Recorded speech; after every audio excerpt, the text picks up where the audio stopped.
Back today after 74 days of vacation.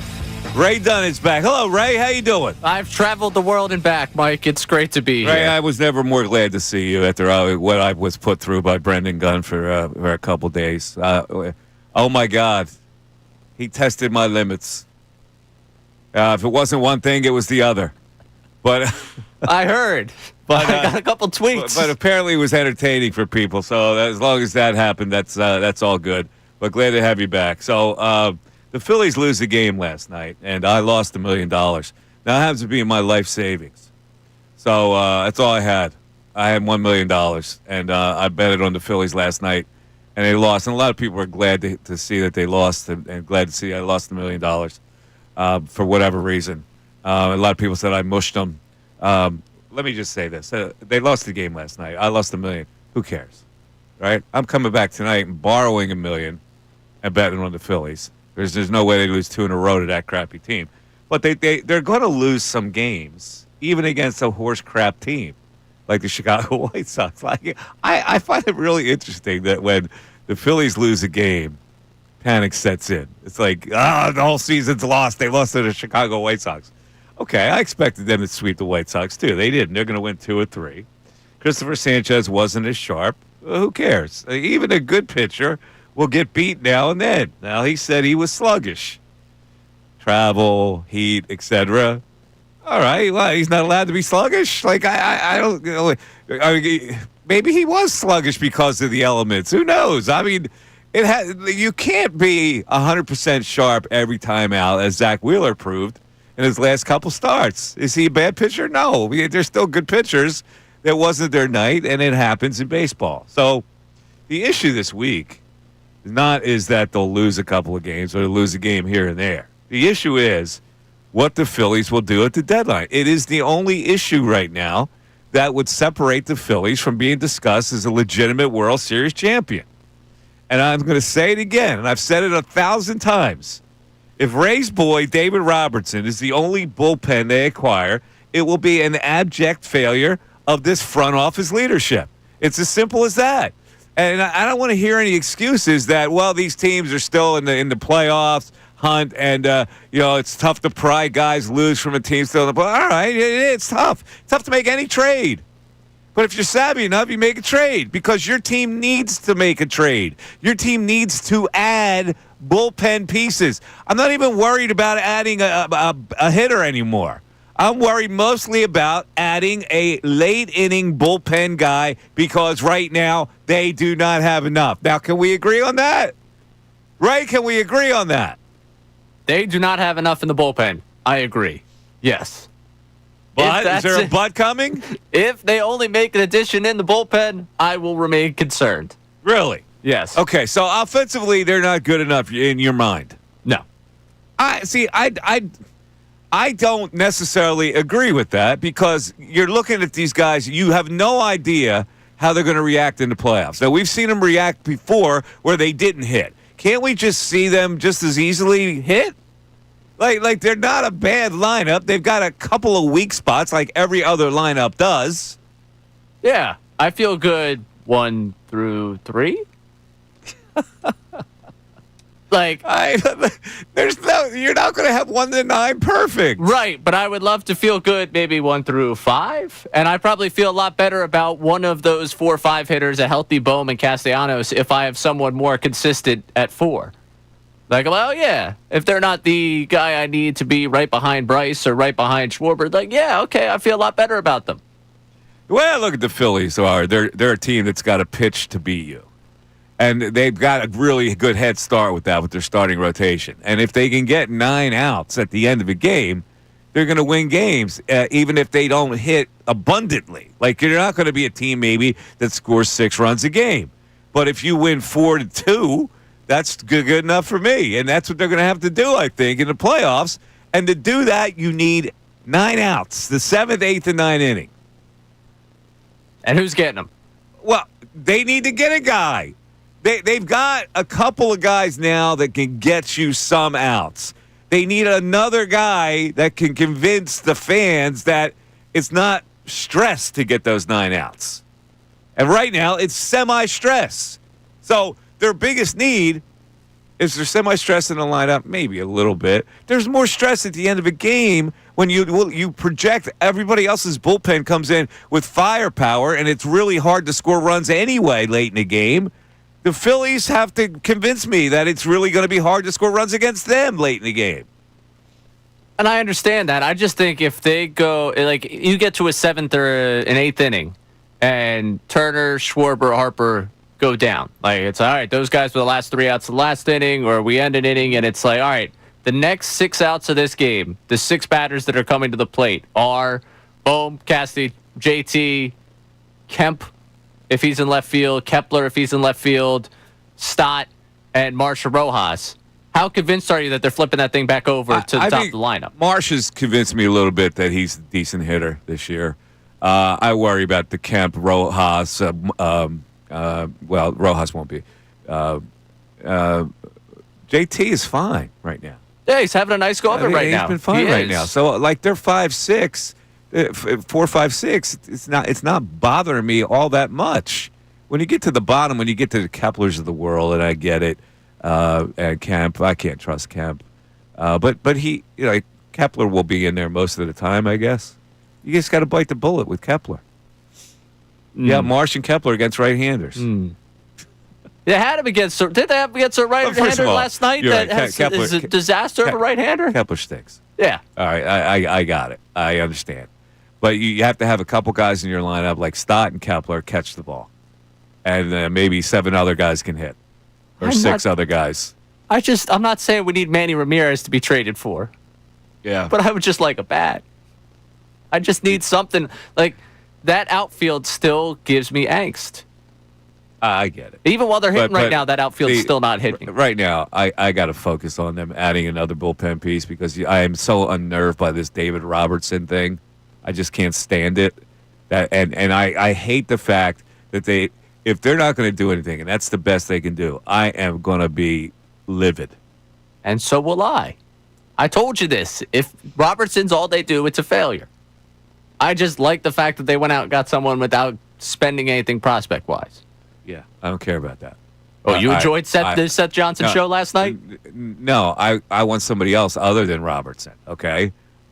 So do I. Well, okay. Well, then we're arguing the same side of this argument. That's Mike. But you're a little higher on Robertson than I am. You've been saying that. Robertson. I can't get used. I can't get over the fact that they signed a 40-year-old guy who hadn't pitched. I can't. I don't need that. By the way, that velocity went up. Went up in AAA. Oh, it did? What's he throwing now? 92? 92. Oh, it went up to 92? Uh-huh. Okay. What's 92? Is 92 going to get anybody out? 100 didn't get anyone out from Seth Johnson last night. Well, he doesn't know how to pitch. That's why. Robertson has how to pitch, but even if you know how to pitch, you got to be perfect with 92. Daniel Robert or David Robertson? I'm miserable over this David Robertson thing. I probably shouldn't be, but I am.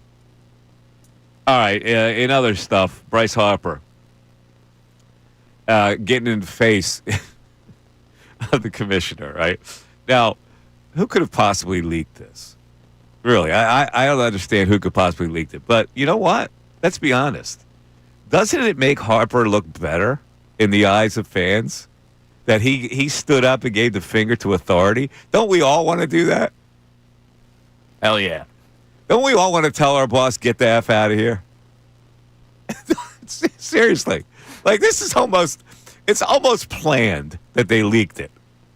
Like, I'm going to leak this because it's going to make Bryce look better. I'll bet you even they went to Bryce saying, can I leak this? He went, yeah, go ahead. I wouldn't be surprised if that went on. Because who would have leaked it if there wasn't permissiveness? I don't know. He did seem kind of uneasy talking about afterwards. He put on a show. Because at that point, if you're uneasy about it, it makes you look even better. Because you don't want anybody in the clubhouse. There's supposed to be uniformity in the clubhouse. You don't want anybody leaking. He can't say, yeah, that was great that got out. So you're saying this is the ultimate pander of all Bryce Harper I think panders. This could be the ultimate pander. But there is the other side that some people won't like this. Of course, I get it. But, like, people would be scared to death of Bryce Harper. Why would they leak? Why would somebody voluntarily leak that to Jeff Passan, of all people? I mean, he's the one of the preeminent reporters in all the sport. No, I get it, but what player is going to leak it to Jeff Passan? Hey, Jeff. Hey, Jeff. You never guess what happened. Bryce got in the face of the commissioner. What does a player have to gain by that? Or this got from the clubhouse, the Players Association. The Players Association was like, who's got the cachet to be the one standing in front of everyone right now? And they leaked it. Well, how did they know? Because a player said something to them. Okay. A little whisper down the lane action. Oh, whisper down the lane. All right. Whatever. It makes them look good. The ultimate pander. 610-632-0975 is how you get in on the text board and on the telephone lines. The Mike Missanelli Show continues. The summer's here, and you...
Mike Missanelli Show, 97.5 The Fanatic. Well, one of the guys I like in Philadelphia sports is Vic Fangio. I must have the same affection for Vic Fangio that Bill Colarulo has for Nick Sirianni.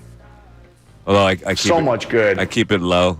By the way, as a footnote to this, I don't know if Bill even mentioned this, but Bill actually shook hands with Nick Sirianni last week. Oh my God! Bill goes to a practice. Big Dom knows Bill from working together way back in the day of the Eagles. So Big Dom takes him over to shake hands with the coach, and the coach lauds him for saying thanks for the support or something like that. You know, you can rest assured that was the clincher for Bill Colarulo. He will never, ever, ever from this point on have a negative word in any form against Nick Sirianni. It's like, hell yeah. It's like if Livy Dunn went up to him and kissed him on the cheek. That's the I'm the smartest coach in the world. That's the endorsement that he got from shaking his hand, saying thanks for the support.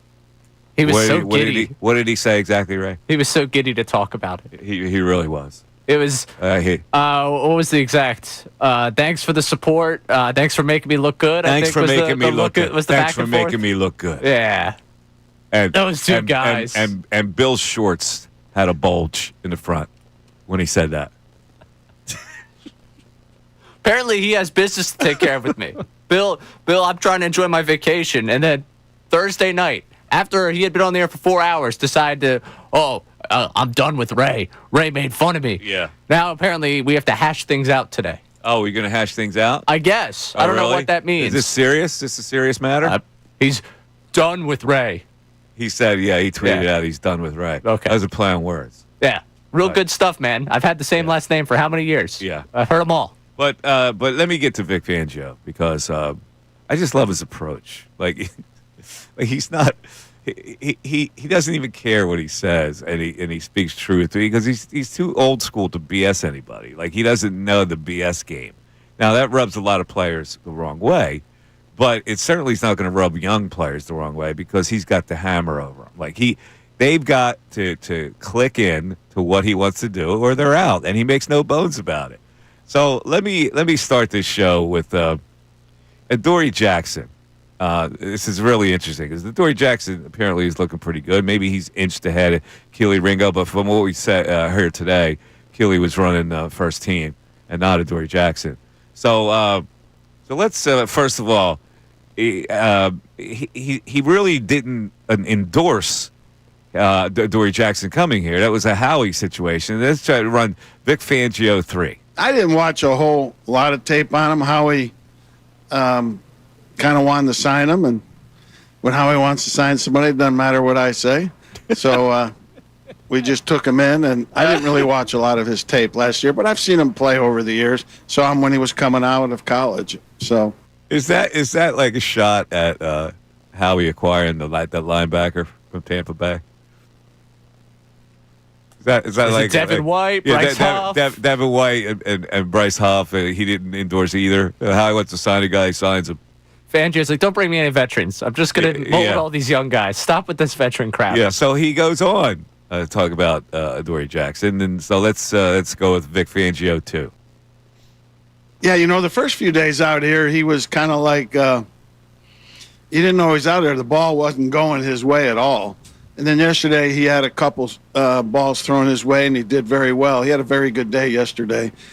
It's too early to say what his experience is or isn't right now. He's played a good bit of ball, but I think this is the place where he's got to, show who he is and be the player, hopefully, that people have always thought he could be. So he's like grudging praise, It's like, yeah, we'll see. And it's like not totally in his corner yet, but then he's not in Keely Ringo's corner yet either. So it's like he fosters this kind of competition. I think it's great. The player that people thought he could be is not the player I thought he could be, the player we think he can be. He's been a disappointment, in other words. He's been a disappointment across the league. Yeah, in the league, he's been a disappointment. It's time to stop disappointing people, is the Vic Fangio thesis on Adoree Jackson. It's great. I just love listening to him. All right, we'll take a break. No, we won't take a break. We'll go to Thomas and Broomall is checking in. A little early. What Thomas on the Phillies. Thomas, you're on 97.5 The Fanatic. What's up, buddy? Yeah, what's up? Remember me from a few years ago? Of course, Thomas. Of course I remember. Yeah. I'm glad that you're checking in again. Yeah. About the Phillies. Stuff they lost yesterday. I definitely was looking for a sweep, too. I don't even know who this pitcher was. I don't know if he was a prospect or what, but we definitely should have won yesterday. With this deadline, I don't know if they're going to be all in. I could see them not giving up Painter, but maybe, getting rid of other prospects. They have enough to give away without giving away Painter to get a bullpen arm. And that's all I'm asking them to do. It's not going to break the bank for you to bring in a bullpen arm who's got high velocity who can pitch in the 8th or 9th inning. Yeah.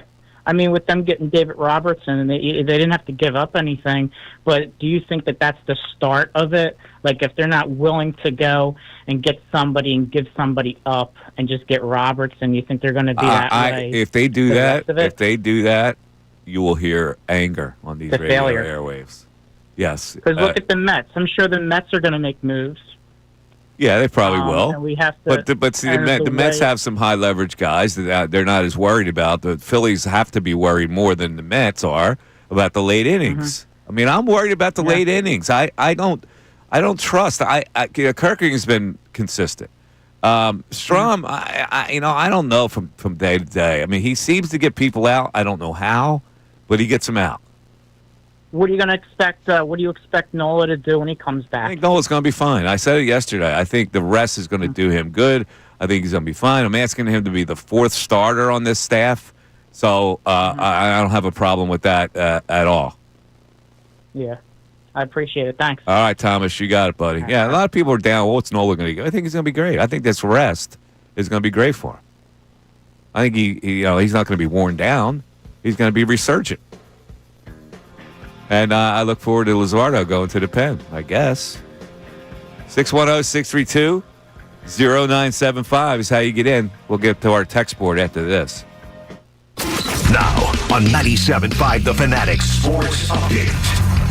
Harper gets heated. I'm Ray Dunn with this Fanatic Sports Update. Yesterday, ESPN's Jeff Bass reported that Bryce Harper and Rob Manfred had a heated exchange in the Phillies clubhouse last week as part of one of Manfred's annual visits to Major League Baseball ball clubs. The report exchange dealt with Harper's displeasure on Manfred's desire to have a salary cap in the sport. Harper neglected to get into detail about the back and forth when asked, but claims he's a very vocal proponent for Major League Baseball players. I've talked labor, and I've done it in a way that I don't need to talk to the media about it. I don't need it out there. It has nothing to do with media or anybody else. It's what we can as players and owners and everybody else can come together to try to make this game great. So I don't. I've always been very vocal, just not in a way that people can see. Elsewhere for the Phils, the day yesterday ended in a disappointing 6-2 loss to the Chicago White Sox. Christopher Sanchez didn't look like himself, went 6 2/3, 2 home runs, 4 earned runs. Phillies White Sox back in action tonight in Chicago at 7:40. Also sad news for Phillies infielder and manager, as well as Baseball Hall of Famer Ryan Sandberg passed away at the age of 65 after a battle with cancer. Training camp continues for the Eagles today as they moved up practice to 9 o'clock due to the heat. This update brought to you by Mercedes-Benz. Mercedes-Benz Dream Day is back with offers on vehicles like 2025 E-Class, CLE Coupe, C-Class, EQE Sedan. Hurry now through July 31st. Learn more at MBUSA.com/dream. I'm Ray Dunn for 97.5 The Fanatic.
broke was that this gunman in New York City gunned down some people in the building where NFL headquarters actually are.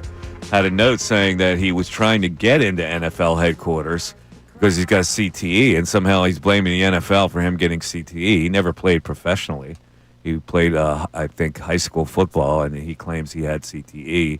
That's why he went nuts, and he was trying to get out, and he took the wrong elevator or something. He took the wrong entrance to get to NFL headquarters, right? Is that the way it came out? So apparently he was trying to get to the NFL, ended up going up the wrong elevator bank, and missed out on going to NFL's headquarters. I believe he did shoot and kill 4 people up there in New York. But yeah, he had a note on him that blamed the National Football League for him suffering from CTE, said that he wanted his brain to be studied following his death.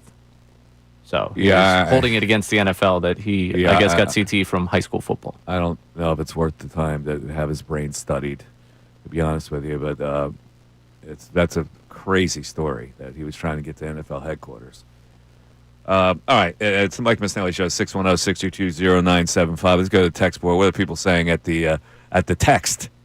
This is something that's going to upset you. Ryan from Delco. Philly's going to bank on Alvarado until the playoffs, then move starters to the pen, and we have to pray it works. Well, I don't want to pray, okay? I don't feel like praying that it works. What starters are you going to move? You're going to move one starter. That's all. You can't move starters. What are we talking about here? High leverage Taiwan. He's back, baby. You're not, who cares? Taiwan Walker's not going to help you. It's going to be Luzardo. You can't. Sanchez is your number 2 starter right now. You can't move him to the pen. He's earned that slot. So you're going to go with Ranger Suarez as your 3 and Nola as your 4. Where's Luzardo fit? He doesn't fit at all. He's got to go to the pen. It's one starter. It's going to be top step Taiwan again. Yeah, it's going to be one starter that's going to be moved. And if it's going to be a starter, it's got to be Luzardo. Although he's having problems pitching from the stretch, so you better not allow people on. You better have a clean inning every single time now. Let's get 3 outs. Yeah, give me 3 outs without putting a guy on base. How about that? That's what we're going to be praying. If we get praying that it works, that they move starters to the pen, we're going to be praying every time Luzardo's on the mound. Exactly. All right, what else you got? All right, we got Joe from Boston here. Would you trade a top 10 prospect for Luis Robert? That's apparently what Chicago wants. Gene Cabrera is our number 10. Yeah, I listen, he didn't impress me last night. He flipped the changeup he was late swinging on, and it went out to right field. So he's hitting 205. So what am I going to expect from him? It's at least that you add something that might be better than what you have. And I say might be because I don't even know if it's better than what they have at this point. I spent the weekend reflecting on this, Mike. Oh, you did? I did. Okay, what did you reflect on, and what was your conclusion? Is it better than what you have right now? I can't decisively say that I feel like it's better than what the production you've got from Marsh, but like the best possible outcome you get from him is more production out of your outfield, and if it comes down to him or Rojas being your center fielder, I would want him as my center fielder. Okay, at least he's a right-handed bat. That's where you got an improvement. At least you stick another right-hander in there who's not Kepler. I just need the White Sox to eat some of the money, and I need it not to be expensive. I need this to work out for me specifically, and I don't know if I'm going to get those specifications to feel good about the deal. I'm not against him. It's just so much that I feel like you're up against him. A top 10 prospect is not a lot to. Who cares? Really, he's in your top 10. Like you have no idea whether that guy's going to turn out to be a player anyway. So if you're going to get me an established player, even though he's hitting 205, I guess it's value, right? Like I think if all you need is a top 10, and like so that you rule out most of the top 6 guys. Abel being 6 now with the reshuffling, Escobar, Tait, and then everyone knows the top 3 are definitely not going for Robert. Like one of those 7 to 10 guys for him. It's not my money. If you eat down some of the money and you end up having Robert in center field and you have Marsh in left field, do I feel better about the lineup than I did at the start of the week? Yeah, probably. Who plays left field against left-handed pitchers? Kempe? You going to go with Kempe? Are you going to start Kemp in the playoffs? Probably not. Probably just Marsh's job. You think they will start Marsh as a full-time player? They get Robert, it'll be Robert and Marsh full-time. Well, they like Kemp, so I'm not going to be able to stop them from doing what they want to do, but I think you're probably starting Marsh in that regard. Kemp had 2 home runs the other night at Yankee Stadium. Good for him. He said He's hitting 240. I figured that led the show yesterday. I figured Kemp is officially the right-handed bat they need. No, I didn't lead with that yesterday. Did you not? No. Oh. What I did lead with yesterday when I had this goofy producer was we were talking about the Savannah Bananas and we were talking about Happy Gilmore 2. Now, anybody who thinks Little Nicky is a good movie, I could never hang out with in any capacity. And that's what Brendan Gunn was trying to force feed me yesterday, that Little Nicky was a good movie. Now, by a lot of polls, Little Nicky might be the worst movie in history. And this guy I was working with yesterday thought it was a really good movie. He was also pro Savannah Bananas, and he was pro Happy Gilmore 2. I have not watched Happy Gilmore 2 out of fear. Do yourself a favor and watch it. Seriously, because I really would love your opinion on this movie, this Happy Gilmore 2. I'm terrified to watch it, but I really can't imagine it's as bad as it's getting crushed. It's Happy Gilmore. Well, a lot of people are not crushing it, which is perplexing to me because I have an objective standard when I look at a movie. I like silly movies. I don't eschew every silly movie. I mentioned several of them yesterday that were ridiculously dumb, but they were still funny. This movie legitimately sucked. This is why you don't do sequels then, I guess. Well, you can do a sequel, but somewhere along the line, you can make it interesting.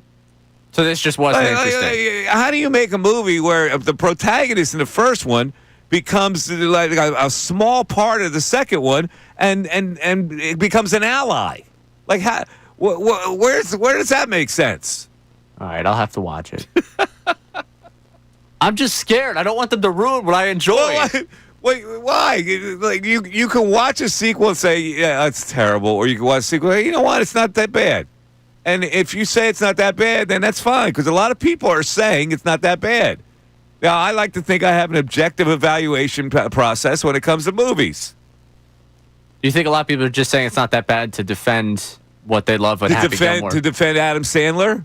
Or to defend Happy Gilmore in general? Yes, just as a character, listen, story. I don't understand those kind of people. I really don't. If a movie is bad, it's bad. Right. Like, there's a lot of sequels that are bad. That you love the first one, you love the character in the first one. Second one, look at Beverly Hills Cop 3. For crying out loud. I mean, you know what I'm saying? I love Eddie Murphy. But please. At some point, it's time to put it away. Like, it's done. It's over. That was, like, my concern with I get concerned with a lot of these. Like, I know you're not a Lasso guy, but the fact that they're doing Lasso 4, like you said it was going to be 3 seasons, now you're doing a 4th season, there's a chance to just ruin the story. Like, I can't, in my head, unfortunately, separate where the story goes. The writing can't be good enough. Somewhere along the line, writer has to hit a wall. Like, you can't be brilliant all the time as a writer to come up with 3-4 sequels. Yeah, 4 seasons of something. I'm worried, because, like, the lasting image is, Chubbs, Abraham Lincoln, the alligator, all up there in the sky at the end of Happy Gilmore, the original. And that was a nice tie-in. It all wrapped up. It was all done nicely. Chubbs' kid's in it, by the way. Really? Oh, yeah. Chubbs' kid's in Happy Gilmore, too. I heard it had no shortage of cameos. 35. Okay. Which I went over it yesterday, how many cameos were in it. The Netflix budget for that must have been absurd. Unless they did it for free. Unless they did it for free. If they did it for expenses, they just wanted to be part of the Happy Gilmore thing. I guess. Maybe. Some people trying to get acting. 632-0975. Mike Missanelli Show continues. Ricky Bo.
on the Mike Missanelli Show. It's 97.5 The Fanatic. Buster only reporting that the Phillies are in on Luis Robert. I would expect that they would be.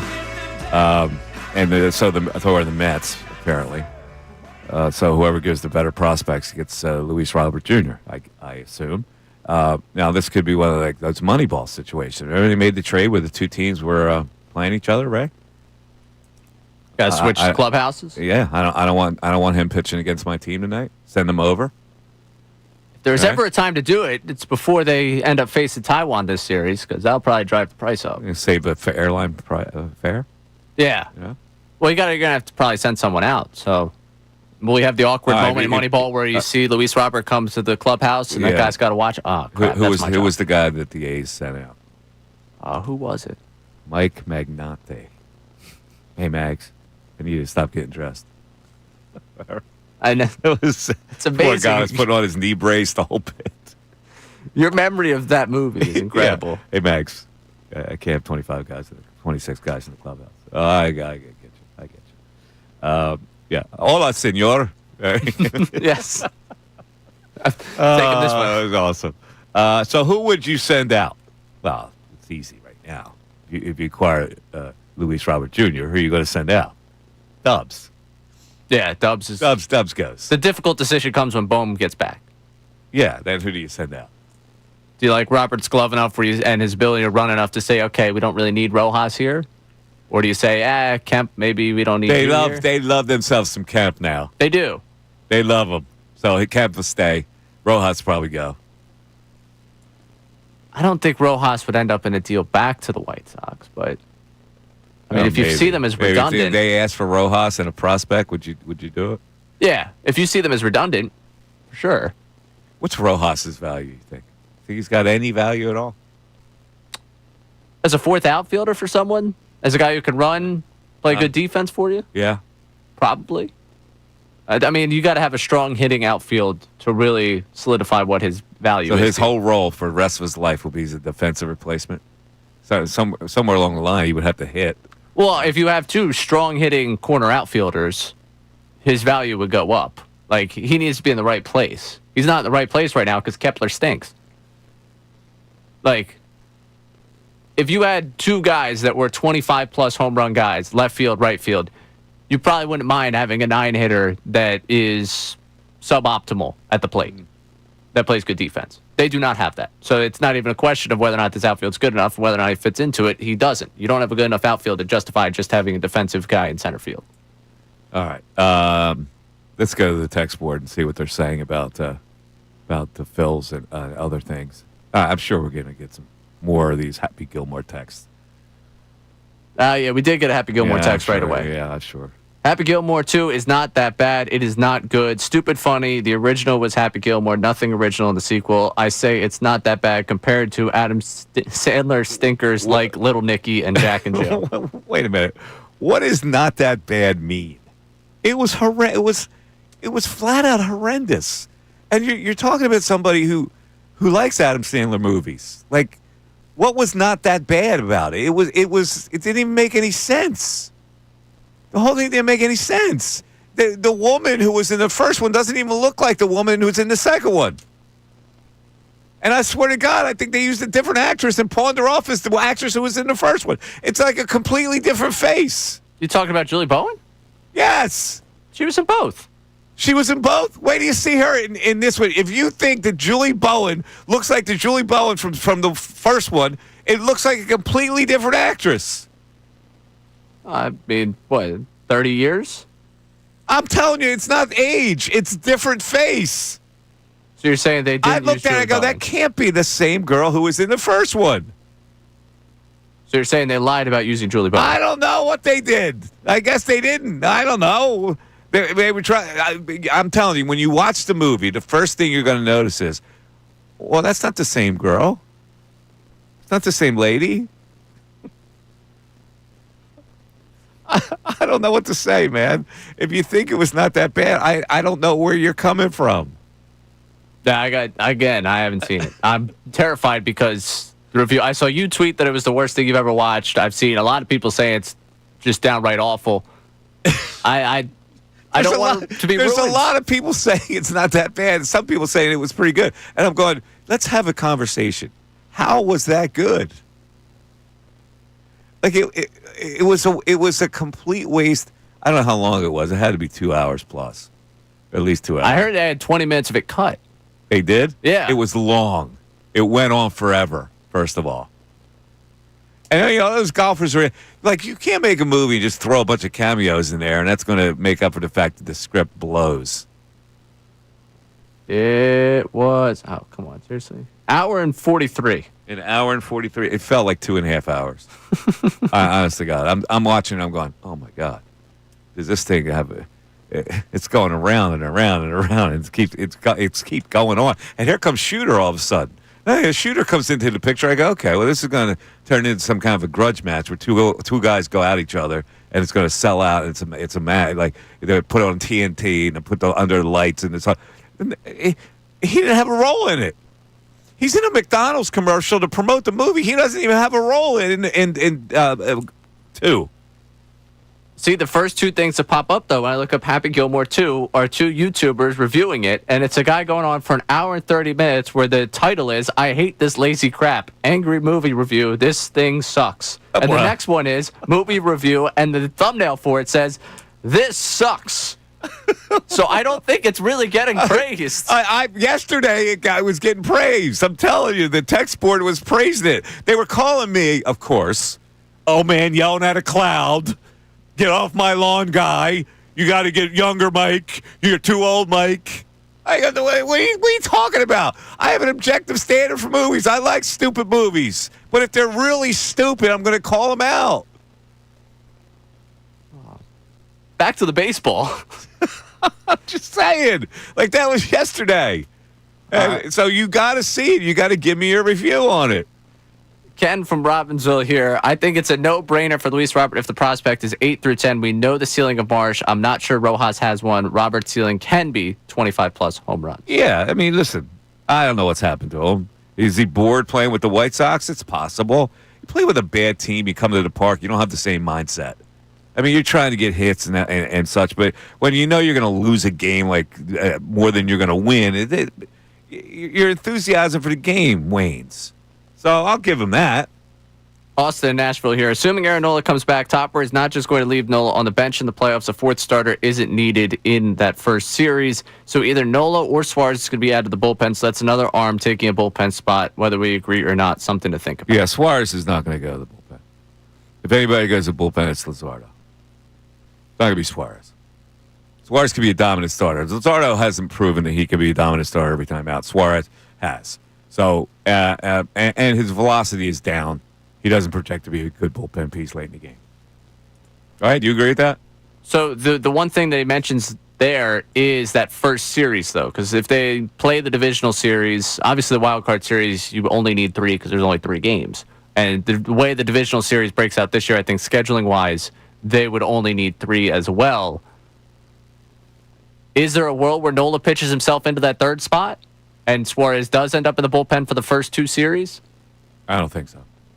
I don't think on merit you can do it. I'd be curious with the whole, we respect the veterans around here mentality they seem to have in that clubhouse, whether or not they would give Nola the nod over It all depends Suarez. on how well Nola comes back from this. Like if he's pitching well, maybe that's a consideration.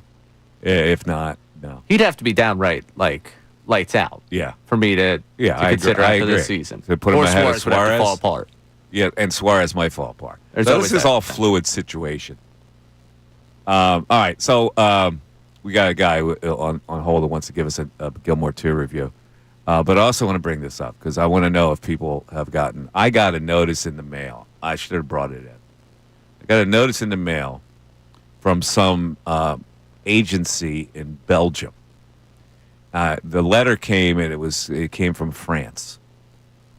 And it had me... I was discovered after a research because they couldn't find an heir to a guy named Eldrick Missanelli. What?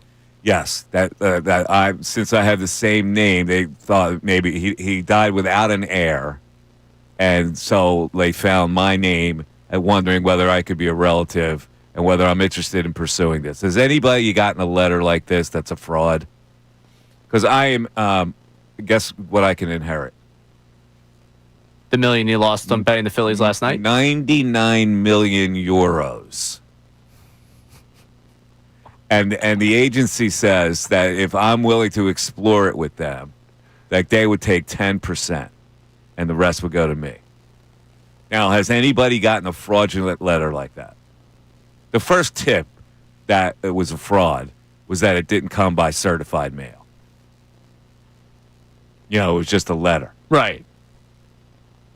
So I assume it's a fraudulent thing where it's some kind of like you want to pay this agency to discover whether you could be the legitimate heir. Right. They're going to pay take them your money for their work. But it didn't suggest that. It said to get back to them by email or phone. So I got back to them by email, and I haven't heard since.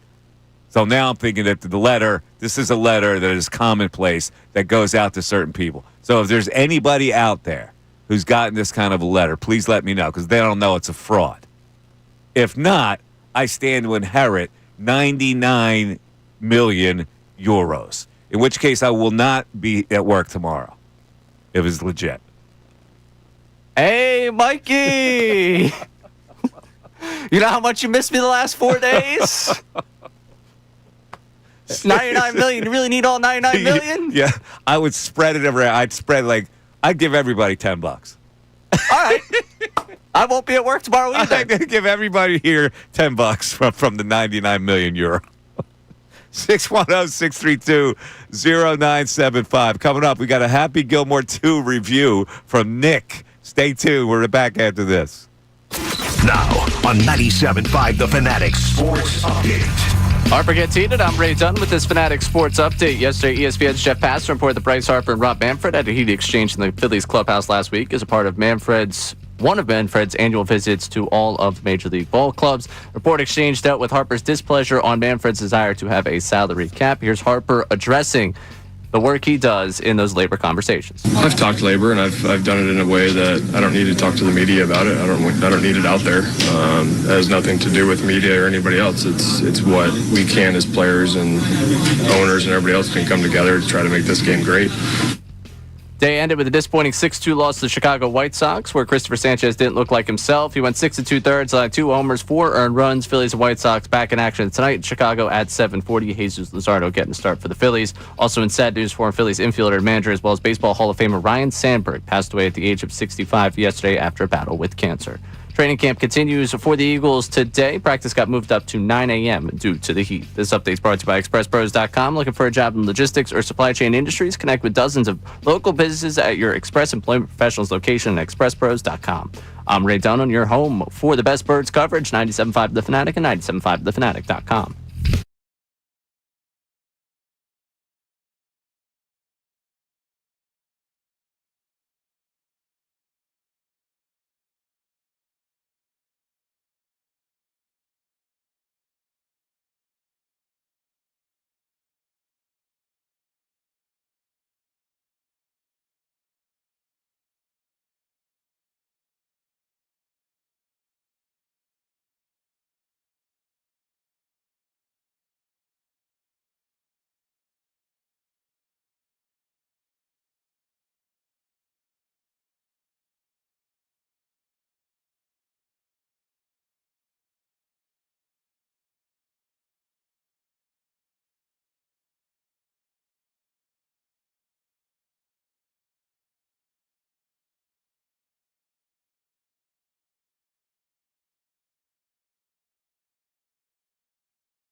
10:56, Mike Missanelli Show, 97.5 The Fanatic.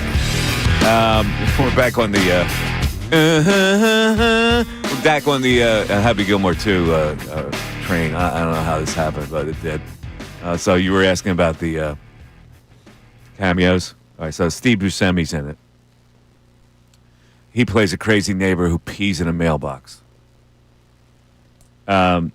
His Jackie Sandler's real life wife is in it. He put her in it. Ken Jennings, Jeopardy.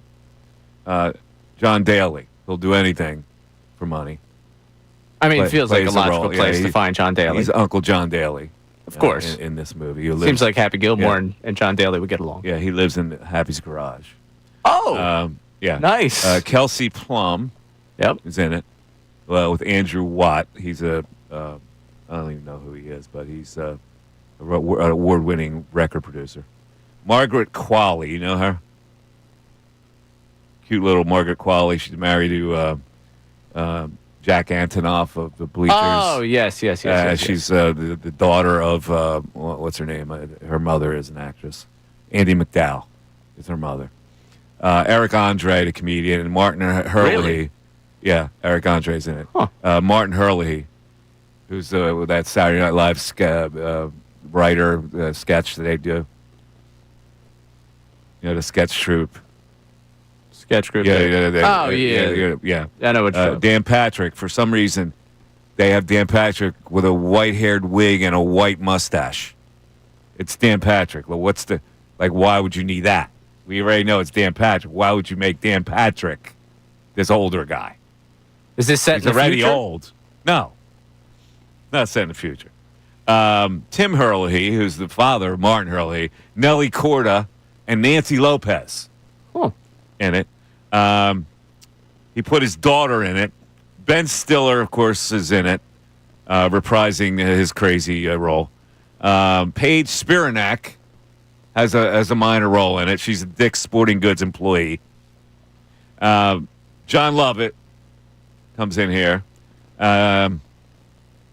Tour Champion Dinner pros. They have a Tour Champion Dinner. The following golfers are sitting around the tables. Fred Couples, Nick Faldo, Jack Nicklaus, Corey Pavin, Lee Trevino. Current pros, Jordan Spieth, Xander Schauffele, Ricky Fowler, Keegan Bradley, and Colin Morikawa. Of course, Travis Kelce has to be in it. Makes sense. Bad Bunny is in it. Now, Bad Bunny actually wasn't bad. Bad Bunny, this movie was so bad that Bad Bunny should win an Oscar as the standout performer. Vern Lundquist is in it. They rolled Vern in there. Kevin Nealon, Rob Schneider, of course. You can do it. One line, boom, and they throw him in there. Marcelo Hernandez from Saturday Night Live. Marcelo Hernandez? Yeah, Marcelo Hernandez. Of course he got a role. Stephen A. Smith, of course, has a role in it. Boban Maranovic, who plays the son of the crazy giant guy from the first one. Post Malone. What? Guy Fieri. Eminem.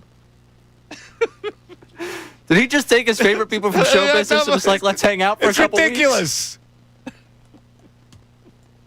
Oh, my God. All right, we're going to get to our phone calls after this. The Mike Missanelli Show. It's 11 o'clock. You're listening to WPEN HD1, Burlington, Philadelphia, Beasley Media Group station, broadcasting live from the Comcast Business Studios, powering possibilities. All right, let's go to Nick in Buffalo, New York, with a Happy Gilmore 2 review. What's up, Nick?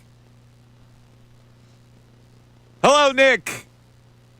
Oh, no, Nick dropped off. He was going to give me a review. So in that case, let's go to our 11 o'clock feature that we've done every day this week. It is called Let's Fake a Deal. It might be a bullpen pitcher. It could be an outfielder. Or what if it's both? Let's find out on Let's Fake a Deal. Here's your host, the 17th Assistant General Manager of the Phillies, Mike Missanelli. Yes, here I am, ladies and gentlemen. I'm barking from the back row consistently. Don't let David Robertson be the only acquisition, please. Time for Let's Fake a Deal. Ray Dunn, what is the deal today? All right, we are going to go in the world of rental relievers. The Phillies acquire closer Ryan Helsley. Oh, Ryan Helsley. He has the 99 to 100 mile an hour fastball. The Cardinals, in exchange, receive Mick Abel and Gene Cabrera, restocking their farm system with a pair of pitchers. Would I do this deal? Why or why not? I would do the deal. You know how desperate I am for a late inning gas reliever, and that's Ryan Helsley. I'll take him for Mick Abel and Gene Cabrera. I don't think that's that much to give up, even though they're ranked as the 6th prospect and the 10th prospect. I don't see Mick Abel rising up to be an ace in this league. So if he wants to be a lower rotation guy, I'll have to do it for another team. I'm fine with this deal. How about you, Ray? I'm fine with it.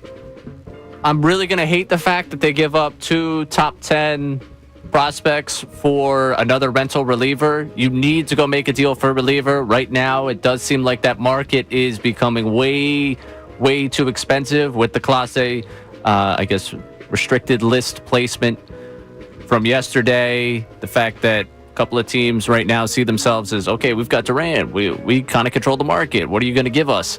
I can see why this ends up being the route that you go. I don't necessarily love it. I think there's one thing that concerns me with Helsley right now, and that's how hard he is being hit. He isn't necessarily having the results show it yet, but the average exit velo against him this year is high. The hard hit rate against him is high. He's starting to give up home runs. That concerns me, especially if he's going to be pitching in a ballpark like CBP. But ultimately, if my option is Helsley or hope that one of Johnson, Robert, and Ronhell turn into something that can be serviceable in October, I don't really have much of a choice. Ronhell. Oof. No, I can't go there. So, listen, here's the bottom line. The Phillies draft or sign about 50, 60, 70 new players a year and stock their system, right? Like, if you can't find another couple prospects within that morass of players that you draft and sign, then your organization stinks. So if I'm going to give up Mick Abel and Gene Cabrera, I got to have faith in my system that they can produce another Mick Abel or Gene Cabrera. Is that fair? Yes, it's fair. Again, the issue that I have with it, though, like, this is more a philosophy issue than it is like a today issue. Because if Helsley's the only thing on the board come to you that afternoon, and it's like, this is the deal you could go make to get Helsley, obviously you're going to make it to get a reliever that you need. But their philosophy of not addressing it off-season wise, their philosophy of continuing to churn out prospects for these relievers that they don't keep, like Estevez last year. You don't keep them around. You gave up 2 prospects for him. This case, you're going to give up another 2 prospects to go get Helsley. I do think that at some point it comes back to bite you just because you continue to churn out, and you never retain anything in the bullpen. We're always chasing the next bullpen arm. I want the controllable arm. The controllable arm is obviously going to be more expensive. And the reason that this deal is framed the way it is because Gelb reporting yesterday that Abel right now can be a centerpiece in a rental conversation, but doesn't look like a centerpiece in what will be a controllable arm conversation. And if that's what they're most set on giving up, Abel, as compared to any of their top 3, 4, 5 guys, this is probably where you're shopping for another rental. And we're going to be talking in the offseason again about how to address it. It helps you right now, so you make the move. It's just not something I love, and I gave you the one downside right now of the way Helsley's pitching. That would be one concern if that popped up in September and October. Like, oh, man, I wish you guys would look more into this. Listen, man, I understand all that. My problem is I need it. Okay? Like, I'm not really in a position to go, well, you know, he's a rental and he's not pitching well and blah, blah, blah. I can't even look that way. I got to look at a guy who can throw 100. Sorry, I got to do it. I get it. And again, it's better than what you have right now. I got to do it because if you don't do it, you're always going to regret it, I think. If you do it, it doesn't work out. At least you said, you know what, we went for it. I guess. All right, we got Nick back from Buffalo with our Happy Gilmore review. Nick, thanks for getting back to us. Hey, Mike, how's it going? Good. All right, now give me the review on this. Am I crazy or did this movie suck beyond belief? No, Mike. This time you're not crazy. This movie sucked. Let me start. I'm 41 years old, so I'm prime Happy Gilmore 1 and Billy Madison, Adam Sandler. You know what I'm saying? Like, I was 10 to 12 years old during those movies. Exactly. I more than anyone can watch the Dumb of the Dumb movies and laugh through it and get through it. Those movies were good. I knew that this movie would never trump the first Happy Gilmore, right? Uh-huh. But this one, like you said, it dragged on. I mean, I had to put my kids to bed midway through, and I paused it, and I was hoping there would be like 15 minutes left. There was still 55 minutes left in the movie that I had to sit through when I got back. That's the way I felt. So, I go, this thing is never going to end. Where's it going? It was most of the characters, they had no point. Like his 4 sons, I wanted to punch all of them. Every time they spoke in the movie, I wanted to jump through the screen and strangle them. Yes. Chubbs' son, stupid. Hey, Chubbs' son had the same malady. What the hell? All the golfers that were in there. Now, I'm not the biggest golf fan to begin with, but like putting golfers in movies, they're not actors. That was just like they were just trying too much there. And then the end, like the futuristic golf game that they played against the bad guys. Yeah. That was so stupid. That was terrible. It made no sense. I love. I'm telling you, and then like so here's a theory, right? Because the woman, what's her name, Julie Bowen, right? Because she didn't look like is that why they killed her off at the beginning of the movie? Now they brought her back in sequences, but like, is that the reason? It looked like a completely different person. When you said that earlier, and that's when I decided to call. I heard that comment, and I couldn't agree more. Like, I didn't realize that's the same girl from that, what is it, Modern Family show? Right? Is that her? Is that the blonde from Modern Family? Like, she looks she looks way hotter back in the day in the Happy Gilmore days. She did. She was cute back in the Happy Gilmore day. Yeah, now she does. She just looks different. I mean, she's still attractive, the person, but she looks. It doesn't even look like the same face. It definitely did not. I unfortunately and I had to even verify with some of my friends who are like-minded myself, like silly, and we could watch this dumb stuff. And even they were like, "No, this was disappointing. This was." Like, I think the trailer made it like got everyone all jacked up to watch it. Yeah. The trailer was great. The movie, I'm sorry, was not good. Yeah, thanks, Nick. I appreciate the review. I'm going. Okay, whoever wrote the script, I'm sure he wrote a lot of the script. He had other people writing the script. They ask themselves, does this work really? I mean, does this movie really work the way we've written it here? Or it's just a money grab. And Netflix will pay Adam Sandler's name on it. It wasn't a mainstream movie company, but it was Netflix. So we'll throw that on there. We'll get a million people that'll tune into it. That'll help us. Yeah, once you watch it once, you don't have to watch it again, as long as you watch it once. So it doesn't have that lasting value. 610-632-0975. All right, we have a guy who works for an actual company that looks for family inheritance. I could possibly be inheriting 99 million euros. I want to find out if this is legit or not. The Mike Missanelli Show continues. Philadelphia Union Soccer.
That's the funny thing that makes me chuckle.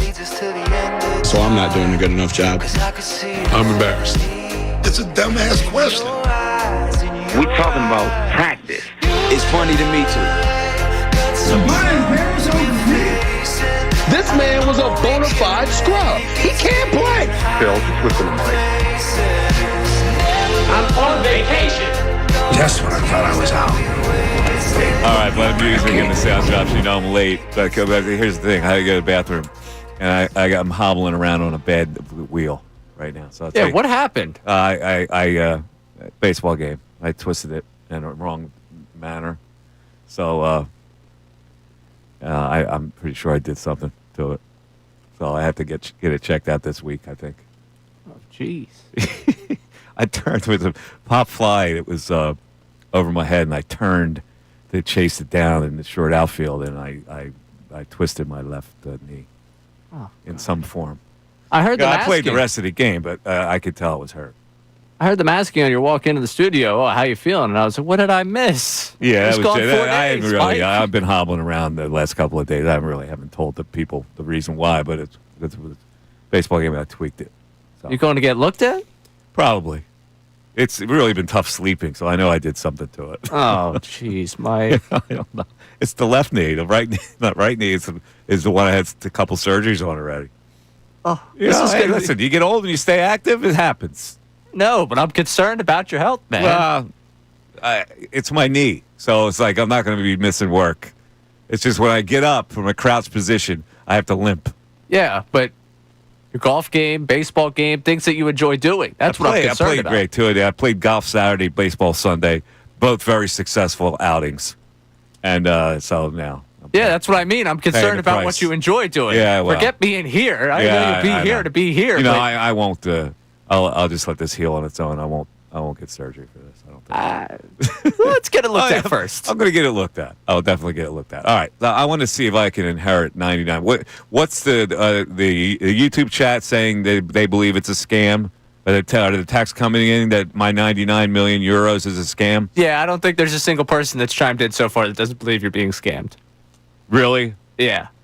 Except for maybe John on the phone line. All right, let's go to John because he works for an actual company that looks for family inheritance. And I got news for you. I Googled the company that the letterhead was on, and it's a legitimate company. Oh. So let's go to John in Brigantine. John, you're on 97.5 The Fanatic. John. Hey, Mike, how you doing? Good. Hey, we actually met one time before, several years ago. We had a nice conversation when you were the host at a Strangers Angels reunion concert. That's what I'm telling you. Oh, awesome. Borrow they were my boys. Yeah, Strangers Angels were my boys. Yeah, we talked music for about 15 minutes. You told me your connection to the band. Yeah. So, anyway, I don't work for the company anymore, but I used to work for a company that did that kind of work. It was a company here in the Philly area. And yeah, it can be legit. I don't know where your letter came from, but I thought maybe I could get it came from the company is in Belgium. Okay, yeah, I can't speak for them. Okay, it's a Belgium company. This guy, the guy his name is Eldrick Missanelli. He was an engineer apparently, and he left behind a fortune when he had no heirs. And the research was they found somebody who had the same exact last name. Now, could that be legit? It could be, yeah. I was a researcher for the company that we're talking about that I work for. And so the way it would work basically is there's this asset here. It could be a stock or a mutual fund or whatever, and you haven't kept up with the company. They don't know your current address, and they're sending you mail, and it's being returned. And so they have to either fine you so that they can return your money to you, or it gets turned over to the state after a certain period of time. So I would do the research to find either the people who own the asset or their heirs if they were deceased. So and then we wouldn't tell them what it is up front, because if we do that, then they're just going to go take care of it themselves, right? So we would say, for whatever contingency fee percentage, we will tell you what it is, and we'll recover it for you, and you'll get your money back. Yeah. So I don't know if yours is legit or not, but that absolutely. No. So let me say, the contingency fee, if I commit to it, could be a scam where I could lose that contingency fee. Well, no, because you're not paying it up front. You're just paying a portion. Well, I mean, at least for the company I work for, they just take a portion of whatever they of the settlement of the 99 million euro. They'll take a settlement. Well, that's what I said. They'll take 10% of it and give the rest to me. Is what the letter said. Yeah, I mean, as long as you're not asking for it up front, I think you should be safe, right? I mean, you're a lawyer, so you know more about. Yeah, I mean, listen, I'm rolling with this. I emailed the guy back. I haven't heard yet. Yeah, and in fact, I actually was contacted recently by not the company I work for, but a different company that does the same thing. So yeah, that actually could be legit. I'm not saying it is. Oh, but legit, right? 99 million euro.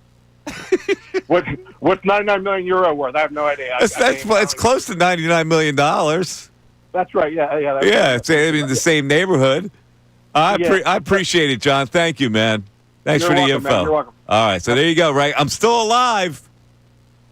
I'm trying to look up Eldrick Missanelli. Yeah, I looked at. See, here's the problem. You can find other Missanellis in Italy. In fact, my cousin Filippo. If you Googled Filippo Missanelli, you'll find Filippo. So why would they find me and not somebody in Europe? The company. Well, you probably the most notable Missanelli out there. Well, maybe not. What about my cousin Filippo and all his brothers and stuff? What's Filippo lives? He lives in Florence. What's he do? He's got some kind of important job in Florence. That's what I'm saying, though. I feel like you were probably the most notable Missanelli. Like, in my case, if anyone were ever to be looking for a Dunn, they would probably start with Livy.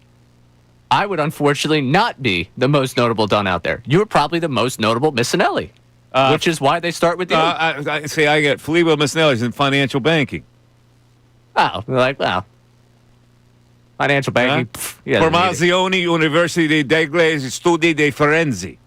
Obviously. Yeah, you can see his pictures. It's we hung out. I went to Italy. He took me all around Italy, my cousin. I'm sure he's a great guy. I'm not saying anything against him. I'm just saying they went to you, I think, because you would be the most notable Missanelli. That'd be where they'd start. All right. You would probably be this works out for you tremendously. 99 million euros. 99 million euros. You know what you could do? You could be a member of Mike Trout's golf course. Yeah. You think I can buy the Sixers? 99 million euro. Would they sell it to me? Would they sell it to me? I bought the Sixers. Oh, I bought the Sixers. Building. I would clean house within 1 day. Gone. Security, get him out. Would you make yourself acting general manager as well? Yeah, I'd hire a good general manager. I'd just be above him. He would have to run everything by me, but I'd hire a really good one. As in Bob Myers? It's not going to be 99 million euros. Not going to be enough. No. You think they would take my credit cards? Like if I put all my credit cards together, would they? 99 million euros, Mike. You could go pay for a house in the city that has a winning basketball team right now. Yeah, well, all right. 610-632-0975. Let's take a quick break. Mike Missanelli Show continues after this. Now, on 97.5 The Fanatic Sports Update. Harper gets heated. I'm Ray Dunn with this Fanatic Sports Update that's brought to you by Groundworks. Your trained and certified experts for basement waterproofing and foundation repair since 1997. Book your free inspection at groundworks.com. Yesterday, ESPN's Jeff Passan reported that Bryce Harper and Rob Manfred had a heated exchange in the Phillies clubhouse last week as a part of one of Manfred's annual visits to Major League Baseball ball clubs. The report exchange dealt with Harper's displeasure on Manfred's desire to have a salary cap. I've talked labor, and I've done it in a way that I don't need to talk to the media about it. I don't need it out there. It has nothing to do with media or anybody else. It's what we can as players and owners and everybody else can come together to try to make this game great. The rest of the day for the Phillies ended with a disappointing 6-2 loss to the Chicago White Sox. Christopher Sanchez didn't look like himself, went 6 2/3, allowed 2 home runs and 4 earned runs. Phillies and White Sox back in action tonight in Chicago at 7:40. Jesus Luzardo getting the start. And sad news yesterday, former Phillies infielder, manager, as well as Baseball Hall of Famer Ryne Sandberg passed away at the age of 65 after a battle with cancer. Training camp continues for the Eagles, with today's practice being moved up to 9 a.m. due to the heat, so they're already off the practice field. This update's also brought to you by Mercedes-Benz. Mercedes-Benz Dream Days are back with all offers on vehicles like 2025 E-Class, CLE Coupe, C-Class, EQE Sedan. Hurry now through July 31st. Learn more at mbusa.com/dream. I'm Ray Dunn for 97.5 The Fanatic. Andrew DeCecco, the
And Mike Missanelli Show, 610-632-0975. A couple callers on the line, and we'll get to everybody. Let's go to our text board first of all. See the new fresh texts that have come in on my 99 million euros, which I will gladly spread around. I'll give each listener $1 if I get it.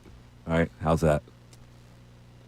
What do you got? That claim is worth about 99 balloons.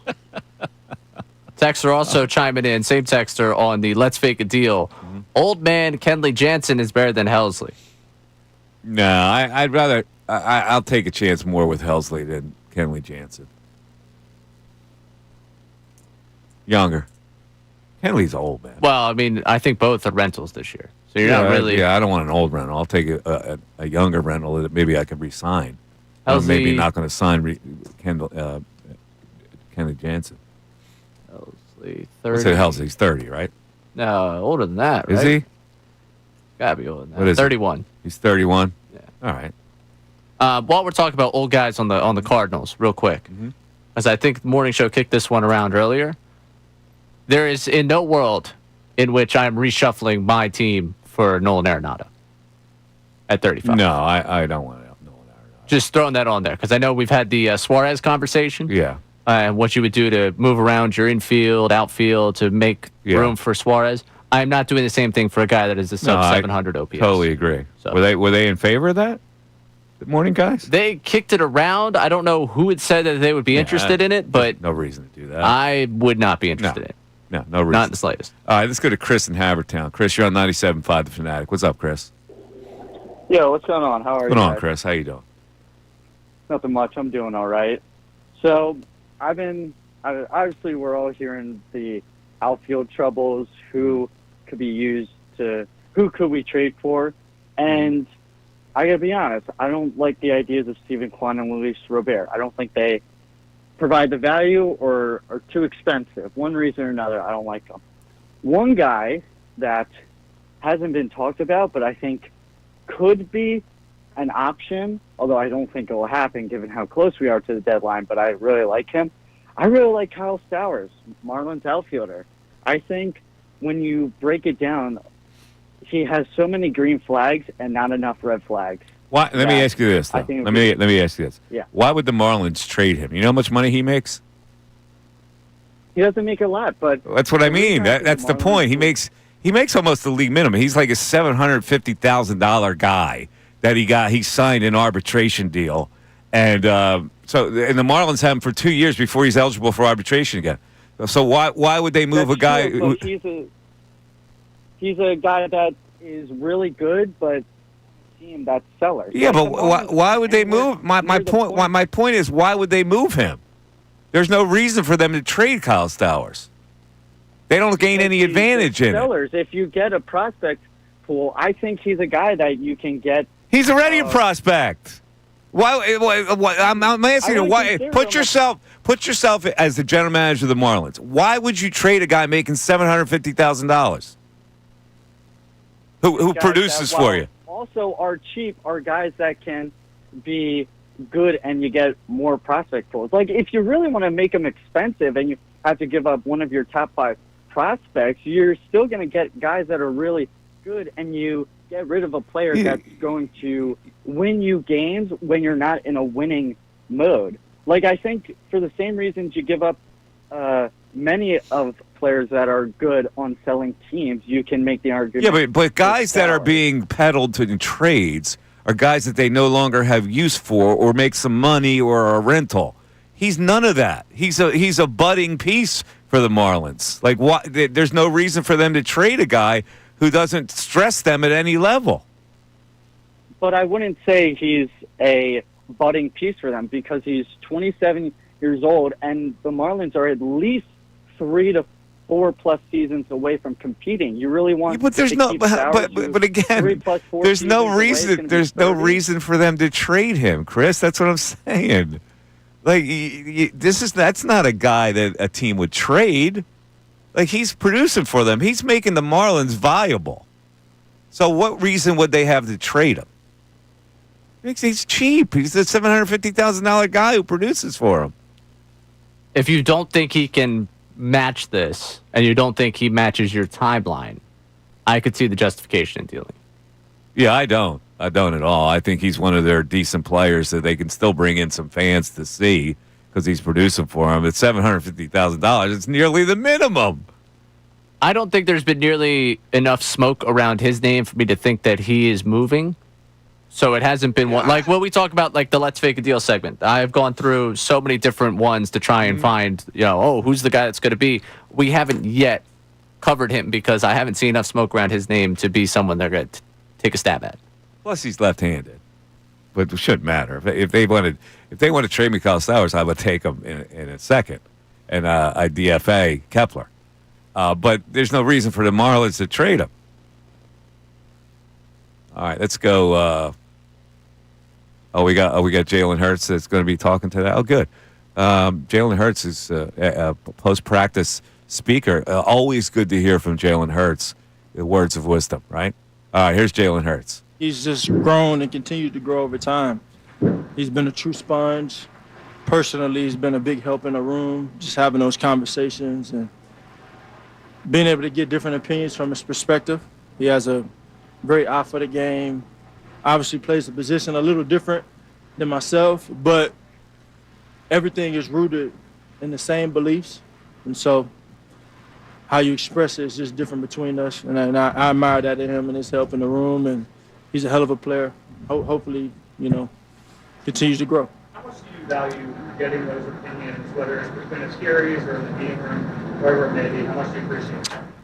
Yeah, some things you internalize on your own, and then some things you don't have a grasp for and you ask. And the availability of those things from a coaching perspective and a teammate perspective are very important when that moment permits. So now that you've gotten more time with Scott Leffler, Parks, Frazier, the new guys, how is that going on a daily basis? It's going well. It's a great dialogue, great communication. We've been talking about this thing of experiences being the biggest teacher and how it's important to learn from every one of those experiences, good, bad, or indifferent. And when you're implementing new philosophical bases in a system, it's important to go out there, get reps in it so you can have something to call on. And so right now we're in a time where we're just making things our own, being different in some areas, also just getting good reps so we can have something to learn from.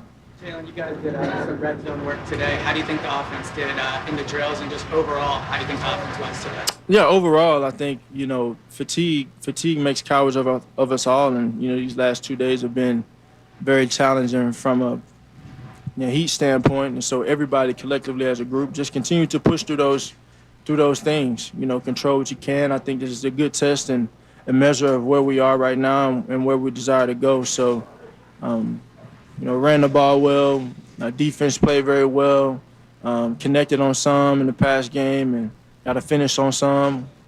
Ultimately, it's just great competition, and that's what it's about in training camp. You talk about building that foundation for a team and establishing the right temperament of a team, and we're coming out here and competing every day. And getting good competition, good work. What have you noticed about Quinyon Mitchell in his second year? Yeah, well, he's come in. He's having a really good start to his camp and playing with great confidence, and that's something that you can see. And I'm his biggest fan, because it's something about that on the other side of the ball when you see guys just taking those strides and growing and competing and knowing that they're going against the best of the best every day. I know he's continued to take those steps, and that's what he's showing daily. In terms of running the football, you've done it more, if not more than any quarterback in the history of the game for the first 4 years of your career as a starter. Do you see, typically that tails off as they get longer in their career. Do you see the evolution of the game or the way that you brought to that position that you'll maintain this pace? It's not about maintaining the pace. It's about doing whatever it takes to win, and that's something that evolves from year to year. So I'll continue to have that approach.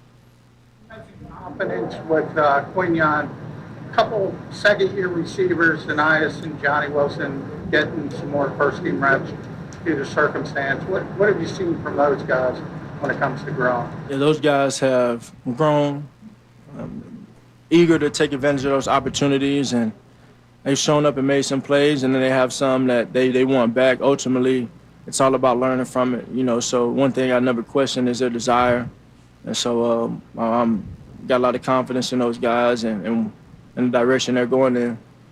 what improvements have you seen with Jahan Dotson and have just working together with him this all season now? I think, you see improvements. It's more so, I think, for him coming in and finding that sense of comfort and where he is with this group. He came there last year very late and was a late addition, and so you never really got to build that chemistry. And I think now he's got a feel and understanding for what, he wants to do, how he wants to do it, and it's just a matter of his comfort in this on this team and building his role in that, and getting him involved. The running back room, you mentioned obviously how they were doing pretty well today. What do you like about the guys behind Saquon and A.J. Dillon and Will Shipley, obviously in the second year? Yes, I love them. They work really hard. They're showing up daily and they're striving to improve. And I think, again, it's more so of a thing where when you got an opportunity, you want to take advantage of it. That can go for the running back room, the tight end room, the receiver room, the O-line room, and the quarterback room. It's about being ready to fill in when your opportunity comes. And so right now, you get a lot of those reps with a lot of guys that you may not get reps in on a high ratio of downs when you're talking about the one group, but there are opportunities that will come for them. And so making sure that they're ready when their phone rings. Howie built this roster in different ways for a lot of years. When you think about the moves Howie's made from drafting you, extending you, and with your roster, what do you most appreciate or what most impresses you about the way he's built this team? Well, I appreciate the conversations that we've had and nudging him to go SEC. And I mean, it's been a lot of Alabama, a lot of Georgia coming through here, and it's been good for us, So he's always been really good at what he's done. I've always had confidence in the SEC from my perspective, and that has evolved over time. And, at the end of the day, you want to have a group that has a mentality and a will to win, and I think that's kind of a staple down there. In between series out there, what dictates who you talk to, who you spend time with, and are you intentional with that in terms of... Say that again? In between series out there, what dictates who you talk to? I see sometimes with receivers. That's a very, very, very pointed question. I think it's a matter of, I can go address something when I feel, but what I feel may not always be absolute. So I need to be able to go assess the film sometimes and say, okay, this is exactly what I saw. Then I can nudge and say, hey, I'm convicted that this is what I knew happened, and I communicate that. And then if I'm wrong, I own that and I hold myself accountable and say I was wrong. But it's a sense of communication, because it starts and ends with me and what I do. And so, honestly, it's just having good discernment. There's some things that I can control, and, you got to get good big control on it. You touch the ball every play, and then there are some things that you really can't control from a sense of what others do. And so it's a matter of being on the same page. I feel like we weren't on the same page. If I'm trying to reiterate something to over-communicate and drive a point because this is very important, then I'll do that. But it all comes down to communication. And if I'm not saying anything, then I may not have an expectation for you to, do something. Telling us yesterday not to look too much to what we're seeing on the field, that maybe it's not the defense implemented for months, and you guys are still running plays. Where is the progression? I think that's a fair perspective to have, because we're still implementing things offensively, and so we've kind of been sitting and saturating ourselves in the thing as time goes on. Last week was a different emphasis. This week is a different emphasis. Next week will be a different emphasis. And so it's there are always competitive practices, but it's more so about getting the reps that we need, having the lessons we can pull from so we can continue to grow.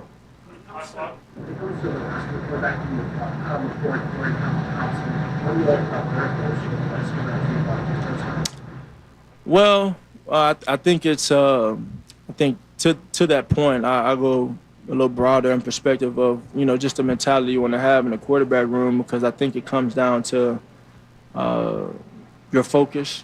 You're talking about individual focus. everybody having the right type of focus and everybody having the right type of discipline and doing what it takes to lead and hold yourself accountable to do your job. You know, the only way you can truly, really demonstrate that you mean what you say is by living it. And so we got to live that every day. Live with, great focus and live with great discipline to do our job. And I think that's something that's in the room. In the room, everybody's hungry. Everybody's eager to grow. There are great conversations. I can say from my perspective now, I think, it was a different dynamic for me as a rookie. Whereas having Kyle in there now, see some of the conversations that, Scott and I are having. It's like, okay, I can, these are conversations that he's going to learn from because I had that same opportunity to learn from those things when they came. And so just having that type of dynamic in the room, being able to talk through things, talk to Tanner, talk to Scotty, talk to Kevin, and talk to DTR. Everybody's listening, everybody's flowing, everybody's trying to learn and take things from one another to help each other be the best that they can be. Thanks, Sean. There's Jaylen Hurts. Hey, he's so strange. he says a lot of words, and in a lot of ways, it's kind of like a walking cliche. But he does sprinkle in words like discernment and reiterate. I like that. But here's one complaint I have as we go to break. When you quote a great quote of history, you got to give the person credit. Like, you can't take fatigue makes cowards of us all as your own, right? But like, you got to say, as General George Patton said during World War II, fatigue makes cowards of us all. Now, is it he that did not give credit or he who we heard it from that did not give credit? If you're going to put that out there, you got to learn where it is, what it is. Vince Lombardi also said it. That's what I'm saying. But later on, he said it after General George W. Patton said it. Would it be worse to give the wrong credit? Like if he said, like Nick Saban told us all the time at Alabama. Totally wrong. You got to do more research on the quote if you're going to come out with a quote like that. That's all I'm saying. 610-632-0975. Mike Missanelli Show continues. Hey, everybody, it's Bill Calarulo, and coming up at 2.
We got a Fanatic deal of the week we got to talk about. $50 voucher to Metza, Mediterranean Grill, for just $25.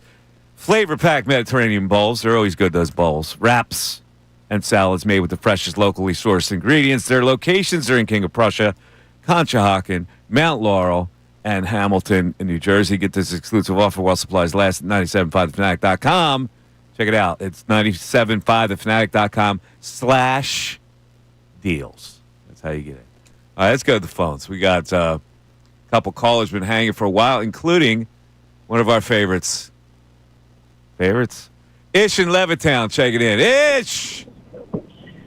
Hey, Mike. I'm sorry. What's going on, Ish? How you doing? I'm fine. Mike, I'm ordering food. I'm sorry. Hey, Jim, let me get a chimichanga. Yeah. Okay. All right, Mike, I'm ready. I'm sorry. Yeah, that's Mike, that's lame. That's lame. You go to that too often. We know you're not on hold with get ordering food. No. My work buddy. I'm sorry. Yeah. But you're making that stuff up. Yeah. See, we're on to you. You're making that stuff up all the time. But go ahead. Okay, I want to talk about the bullpen arm. Mm-hmm. I don't know what we're doing. The deadline is on Thursday, and I don't know what they're going to do. Like I said, I think they're going to stick with Dave Roberts, put Luzardo in the bullpen. Robertson. It's Robertson-ish. Robertson. Yes. Robertson, I'm sorry. Yeah. Dave Roberts used to be a weatherman for Action News back in the day, and he happens to be the father of David Boreanaz. But go ahead. I'm sorry. I digress. My bad. But yeah, put Luzardo in the bullpen. And then I think that's what they're going to do. I would love for them to get Suarez, but are they? I don't know. I hope they do. You would like them to get Suarez from the Padres? Who are you talking about? Well, the two guys you were talking about last week. You spoke about the Pirates, the one that the Phillies were talking about. Oh, okay. Bednar and Suarez. Yeah, okay, I got you. Yeah, and the other guy from the Diamondbacks, the one with over 30 home runs, Sanchez or Suarez? Suarez. That's Suarez. Eugenio Suarez. Or as Bill would say, Eugenio Suarez. Yeah, my Spanish is off. And I have two more things. I actually received a letter before from a king in Zamundo, saying I was his inheritance or something, and he was sending me emails, and he asked me to send him money. I actually sent them $200, but they haven't got in contact with me yet about. That's a lie. You're lying to me. Yeah. Yeah. No. You're lying. I have the. From where? No, I have the paperwork. What was the country? From Zamundo. Zimbabwe. Zimbabwe. It was the king in Zimbabwe. He offered me he said I was like his child or something like that. Come on, man, don't lie to me. All right. I'm not lying. I have the email. You gotta go. All right. You're pushing the envelope too much. Zamunda, also known as the country from Coming to America. That's what he was. Yeah, see, he was trying to do a Coming to America thing on me. Hey, see, aren't you glad I got rid of him? Yeah, I'm thrilled. Just see my face when he said he was back. He goes too far. He uses the same shtick. He's on he's not paying attention when we put him on, and he's always ordering food from somebody. Right? He does the same shtick. I think Ish might have to get a ban. I think we might have to put him on the IL for injured brain. IL? I think Clase just went on the restricted list. Yeah, I think he gets He's on the restricted list. Yeah, Ish is hereby on the restricted list. You're running the same scams all the time, man. You can't. You got to get a little more innovative. Yeah, 3 bits without any real good content and without any of the bits being good. Yes. Time to go. Yeah, it is absolutely time to go. All right, back to our text board. We got to take a break. We got Greg who's holding on. We'll get to Greg eventually because we also have the news at noon coming up. But what's the text board saying now? Do the Helsley deal, but if you do not get a bat, you are in trouble. All right, so the Helsley deal, which we had on Let's Fake a Deal, was we acquire Ryan Helsley from the Cardinals for Mick Abel and Gene Cabrera, the number 10 prospect. Gene Cabrera means nothing to me. Mick Abel means very little to me, to be honest with you. I understand. I'm with you on doing it. My issue is what it signifies for this organization that they did it again, where they went after a rental reliever. And in the offseason, I'm going to be chasing another reliever. But why do you care so much if it's a rental? If it's going to help you for this year, well, you cross that bridge when you come to it. I'm doing it. I'm doing the deal. I'm just telling Why you is the everybody one problem freaked I out have to about the rentals? I don't get it. So what? So it's a rental. You got you need it. All right, if it's it's a rental. If it doesn't work out, you don't sign him. If it works out, maybe you get a deal with the guy. It's the problem I have with their philosophy. Well, what's what philosophy? The only philosophy is you're getting a guy who can help you now. That's a philosophy. I understand, and in the moment, I'm good with what they're doing because they need to address it. It drives me nuts, however, the fact that we're going to have another bullpen conversation this offseason with, this guy's going to go get $10 million somewhere else. We're going to try a reclamation project, and we'll see if it works out. Can you do any better at this point? Well, you could. You could? Duran used better than that. Yeah, well, maybe that's like if this is a deal that's available to you, are you not doing it because it's a rental? No, I said I'm doing it. All right. Then what are we talking about? I'm telling you why I'm still bothered by it. You're starting to give me a Brendan Gunn feel here. Well, good to be back. Or Brandon or Braden, whatever his name is. 610-632-0975. Coming up, the news at noon right here on 97.5 The Fanatic. Now on 97.5 The Fanatic Sports Update. Harper gets heated. I'm Ray Dunn with this Fanatic Sports Update. Yesterday, ESPN's Jeff Pass reported that Bryce Harper and Rob Manfred had a heated exchange in the Phillies locker room last week as a part of one of Manfred's annual visits to the Major League Baseball ball clubs. The reported exchange dealt with Harper's displeasure on Manfred's desire to have a salary cap in the sport. I've talked labor, and I've done it in a way that I don't need to talk to the media about it. I don't need it out there. It has nothing to do with media or anybody else. It's what we can as players and owners and everybody else can come together to try to make this game great. Obviously, a lot between the two sides leading into the expiration of the CBA coming up in a couple of years. As for the Phillies, their day yesterday ended with a disappointing 6-2 loss to the Chicago White Sox. Christopher Sanchez didn't look like himself, went 6 2/3, 2 homers and 4 earned runs. Phillies and the White Sox back in action tonight. Chicago, Jesus Luzardo getting the start for the Phillies. Sad news is former Phillies infielder and manager as well as Baseball Hall of Famer Ryne Sandberg passed away at the age of 65 after a long battle with cancer. Training camp continues for the Eagles with today's practice moved up to 9 a.m. due to heat. You heard from Jaylen Hurts earlier this hour following practice. This update is brought to you by Extreme Experience. Extreme Experience brings real supercar driving to New Jersey Motorsports Parks August 14th through the 17th. No experience needed. Book now at extremeexperience.com. That's Extreme Experience, both with an X. Space is limited. I'm Ray Dunn for 97.5 The Fanatic.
Valley, Mike Missanelli Show, 97.5, The Fanatic. The 12 o'clock hour is brought to you by Service First HVAC, offering 0% financing for 48 months, rebates and tax credits up to $4,300 when purchasing a heating and cooling system. Learn more at ServiceFirstHVAC.com. It is noontime, everybody. Congratulations. Happy lunchtime to everybody, and have your lunch over another beautiful, poignant rendition of the news at noon.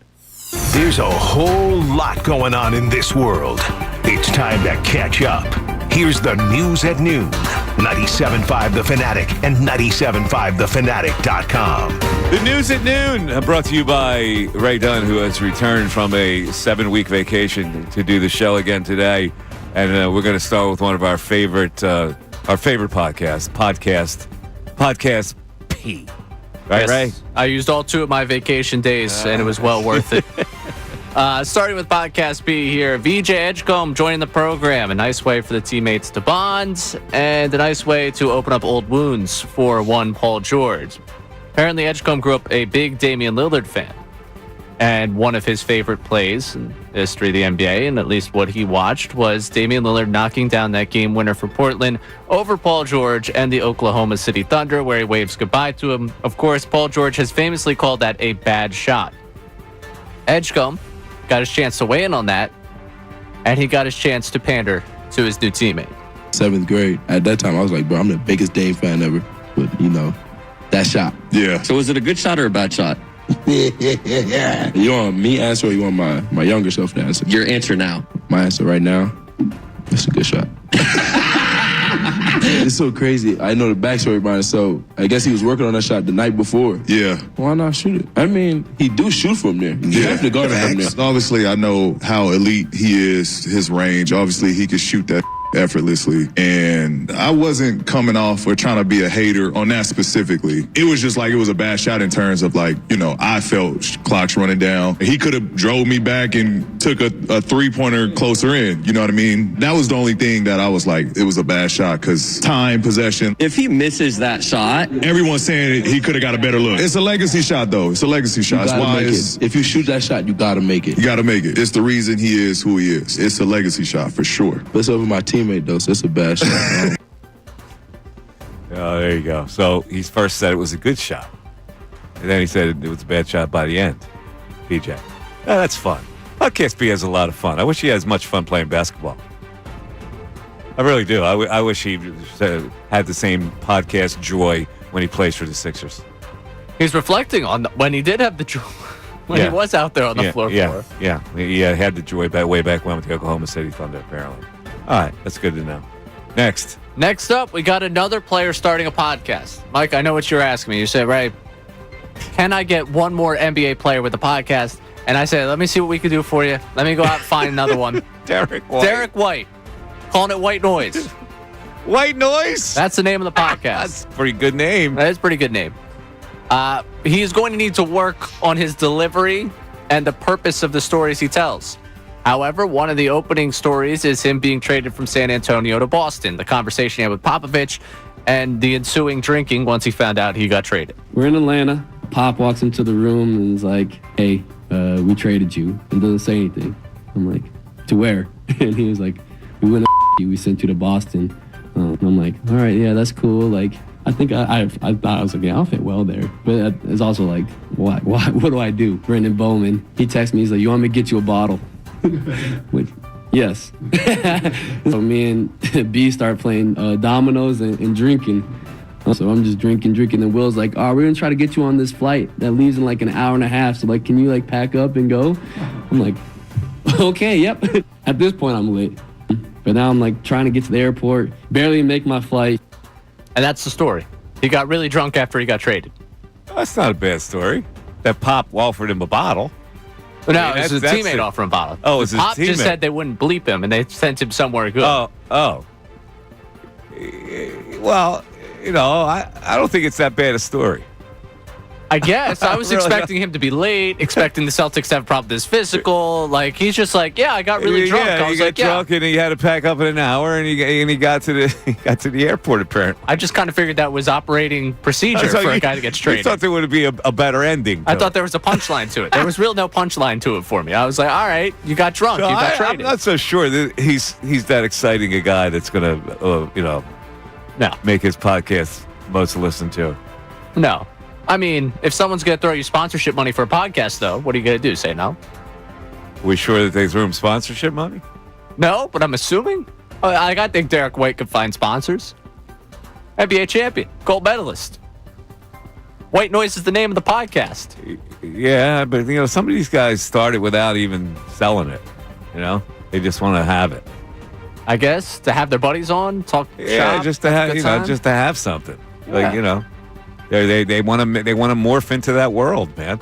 It's less about what they do for a living and more about the other stuff. I guess, but there it is. There's the new podcast. Derek White has one. All right. So, enjoy. Finally, is this true? Has Luka Doncic actually been introduced to a weight, and he's lifting it? Oh yeah. Oh Weights, my God! What is going on with diets. Luka? He's on the cover of Men's Health. Men's Health. So if you think he hasn't heard what everyone said about him, you'd be wrong. And he's quite clear on what he wants to get across to people right now, that he is looking slim, he's looking good, he's feeling good, and he was in town in New York for a Jordan brand activation. He got to go to the Yankees game and talk with fellow Jordan rep Aaron Judge. And then he got to jump on the Yes Network broadcast, where Michael Kay made a little bit of a crack at the Mavericks, and Luka played right into it. After that deal was made, the Mavericks got a lot of criticism regarding it. And then they start to leak out stuff, well, we don't know if he's ever going to be in shape. You should mail him a copy of the Men's Health magazine. They probably saw it, so I don't have to worry about that. They probably saw it. I don't have to worry about that. Sometimes it takes something like this to get a guy to actually pay attention. So all the stuff saying about how flabby and fat, how he drinks, and all this. He goes, "Yeah, I'll show you." And the Mavericks are going, "Yeah, okay. Well, you could have done that before." Right. You hate to be the team that had to give him change. Right. I'm sure he wants to bust everybody's ass, especially Dallas now that he's in shape. We'll see how that goes. But dude, you needed that to actually get you to lift a weight. All right. And the apparent intermittent fasting, his diet, the whole thing he's rolling with. Lean Luka. Michael Kay with Luka. What there a you duo. go. Also, just kind of weird. I don't know. Lakers star on the Yankees broadcast. Like, I get it, the whole stereotypical bandwagon fans. It works for them, but yeah, that works. It's kind of weird to me. It works though. It's a celebrity in the house. Michael Kay. Boom. I guess. Works. Michael I don't know. Kay's a pretty good interviewer that way. Yeah, it's just weird. All right, that's the news at noon for today. 610-632-0975. We'll take a break. Greg from Bethlehem. Always good to talk baseball with Greg, but also with you. Mike Missanelli Show continues after this. Tuesday, July 29th, the Phillies drop the first of a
Mike Missanelli Show, 610-622-0975. That's how you get in.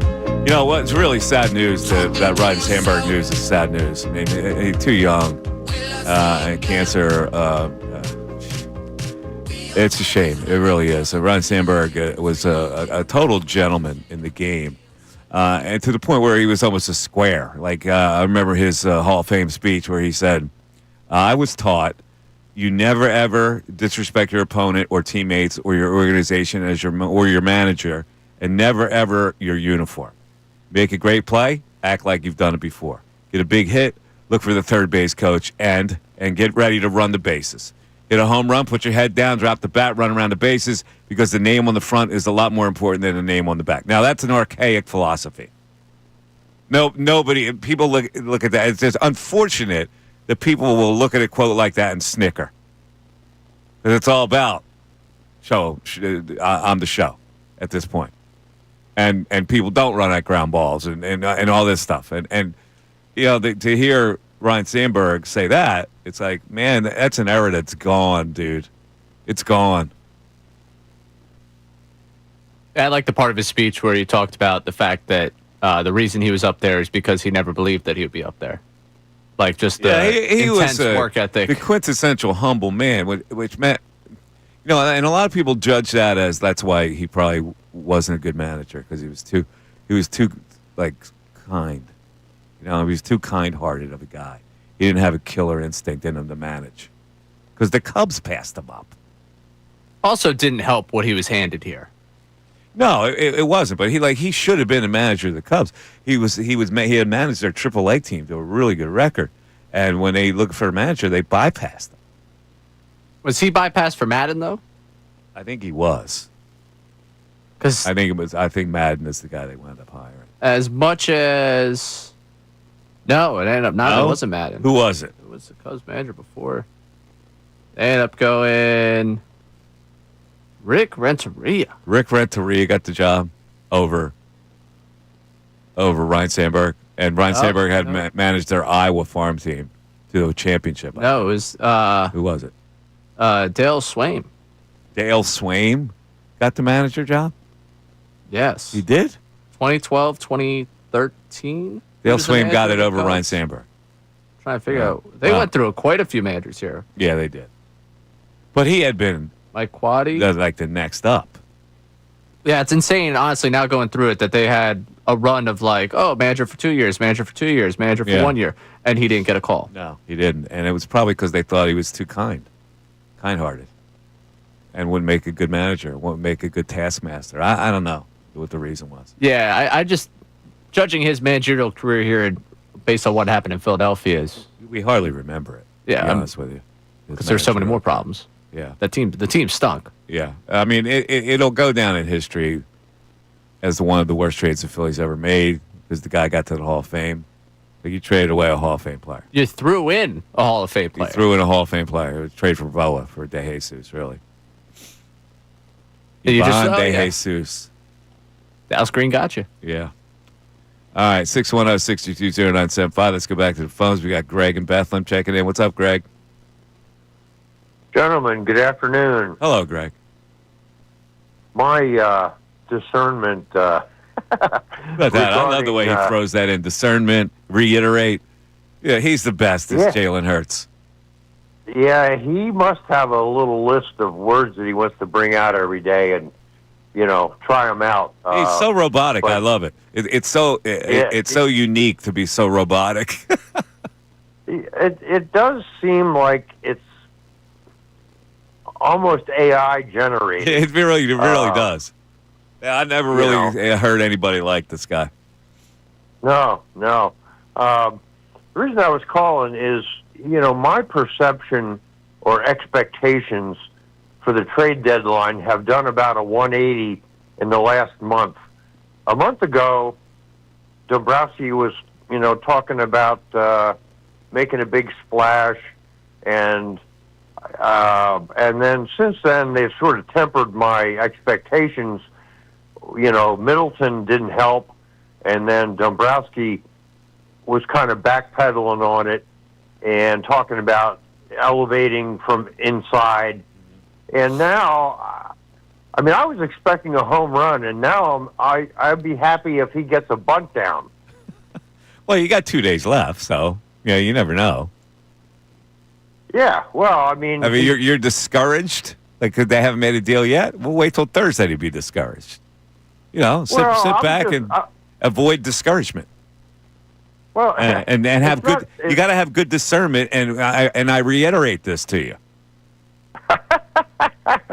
Thanks, Jaylen. All right. Is that it? All right. Well, Great. You're down on the fact that they're not going to make a deal. If they don't make a deal, we're going to have great reaction on Thursday and Friday.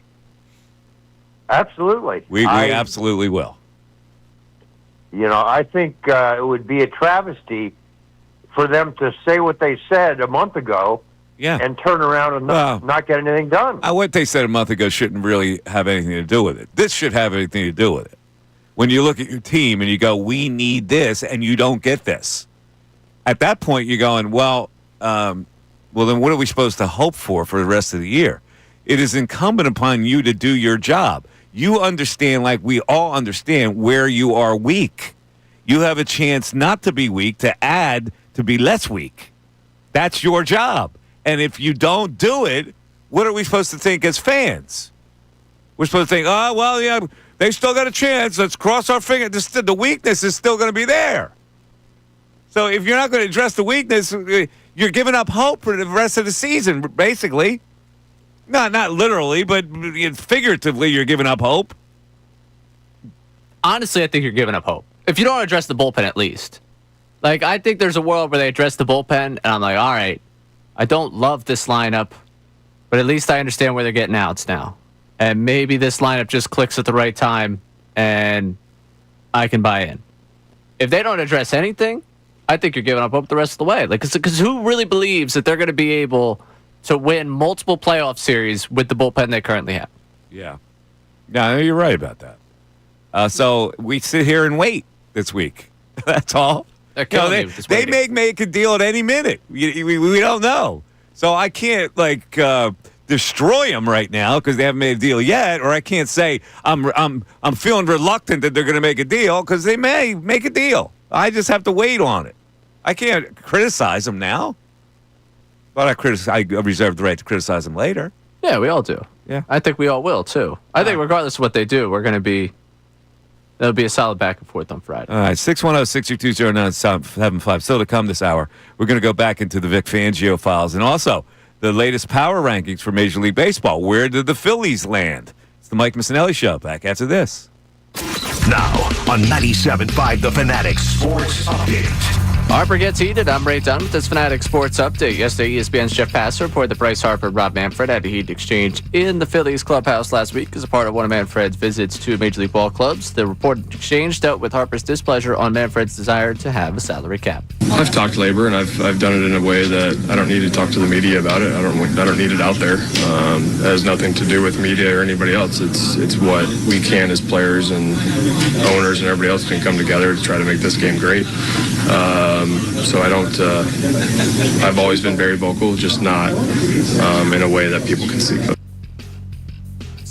Something that people could see yesterday was the Phillies' disappointing 6-2 loss to the Chicago White Sox. Christopher Sanchez didn't look like himself, going 6 2/3, allowed 2 2-run homers, 4 earned runs. Phillies White Sox back in action tonight in Chicago at 7:40. Jesus Luzardo gets the start for the Phillies. Also, sad news is former Phillies infielder and manager, as well as Baseball Hall of Famer Ryan Sandberg, passed away at the age of 65 after a battle with cancer. Training camp continued today for the Eagles. Practice moved up to 9 a.m. due to the heat. We also heard from Jaylen Hurts earlier on in the show. This update is brought to you by Dell Technologies. Supercharger studies during Dell Technologies Back to School event with AI PCs featuring Intel Core Ultra processors starting at $749.99. Shop now at Dell.com/deals. I'm Ray Dunn on your home for the best birds coverage, 97.5 The Fanatic.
Do you know how many movies Adam Sandler has done? He's done like close to 50 movies. Did you realize I was going to guess 45. It's unbelievable. Now, most of them are horrendous. I got to be honest with you. So I'm trying to figure out what his top 5 movies would be. Now, would you place The Waterboy above Billy Madison or Happy Gilmore? No. No. So what would be number 1? Happy Gilmore or Billy Madison? I would argue for Happy Gilmore, but I'm a sports guy, so Okay. I feel like So either that's one or Billy Madison's one, right? So how about? I actually liked Uncut Gems. Yeah, Uncut Gems, underrated. Would that be one of his top 5 movies? Yeah, I think that's a top 5. Would? Yeah. All right. How about? I can't think of anything else. To be honest with you. I mean, I feel like locally, probably going to put Hustle in there, right? I've never seen Hustle. You never saw Hustle? No. Your boy's in it. I know. I've never seen it. I have to see it. How many movies can I say that I've seen that you haven't? Well, I didn't see. For some reason, I didn't see. I don't know where. Like, where would I have seen that?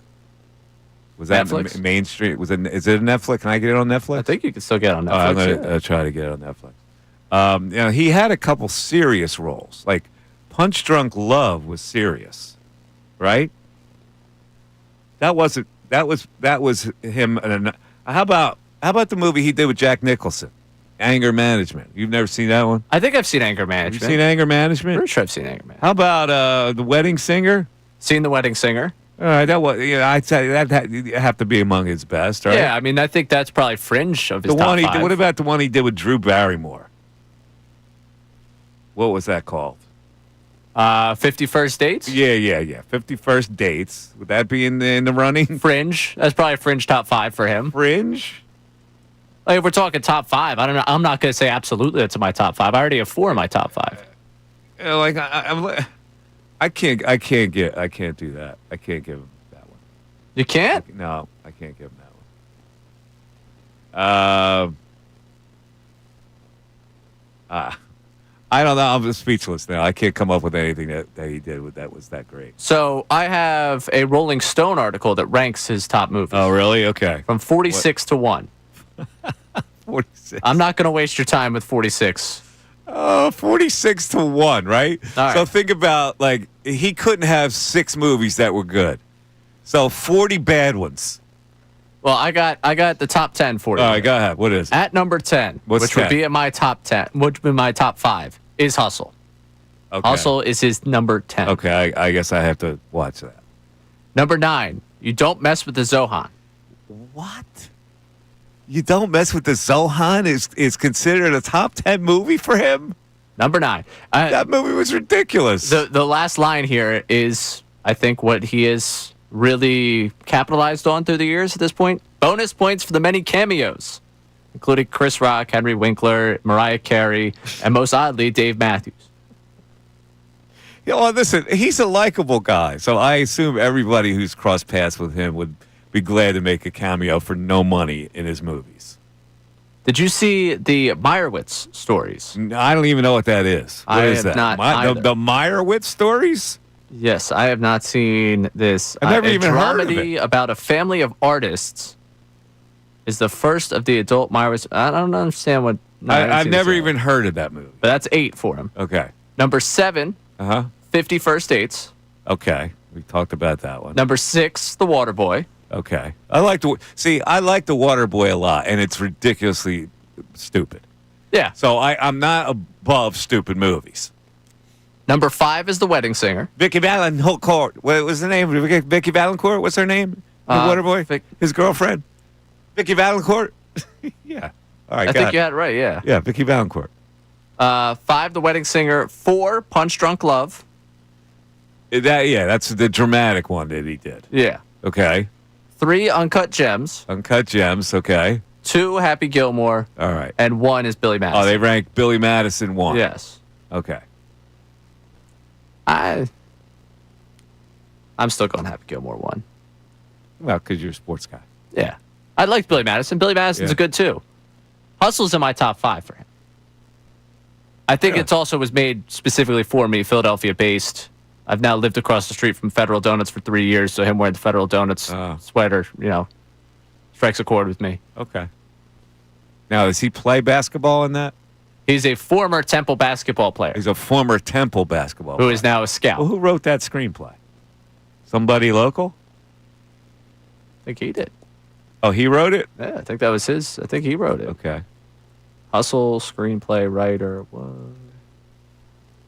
All right. I just think it really plays to Will Fetters wrote I it. don't know that.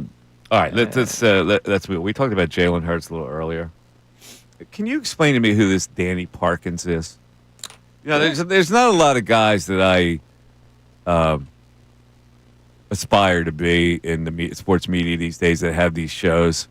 Now, apparently he was a Chicago sports talk host. Yes, he worked for The Score in Chicago. For The Score in Chicago, and he got some big gig to work for... he was on one of the shows that just got... Fox? Yeah, axed by Fox. He was on Breakfast Ball. He was on, what was the Breakfast Carton Ball show. with Craig Carton and whoever else. Right. Okay, so now what? So they moved him to another slot? So he is now doing fill-ins, because I believe he will remain with Fox Sports 1 despite the show being cut. So right now he was filling in... was it First Things First in the afternoon with Nick Wright? I think he was filling on that a week or two ago, and then this week I think he's in for Colin Cowherd. Okay, so he's filling in for Colin Cowherd, and he had something to say about Jaylen Hurts, correct?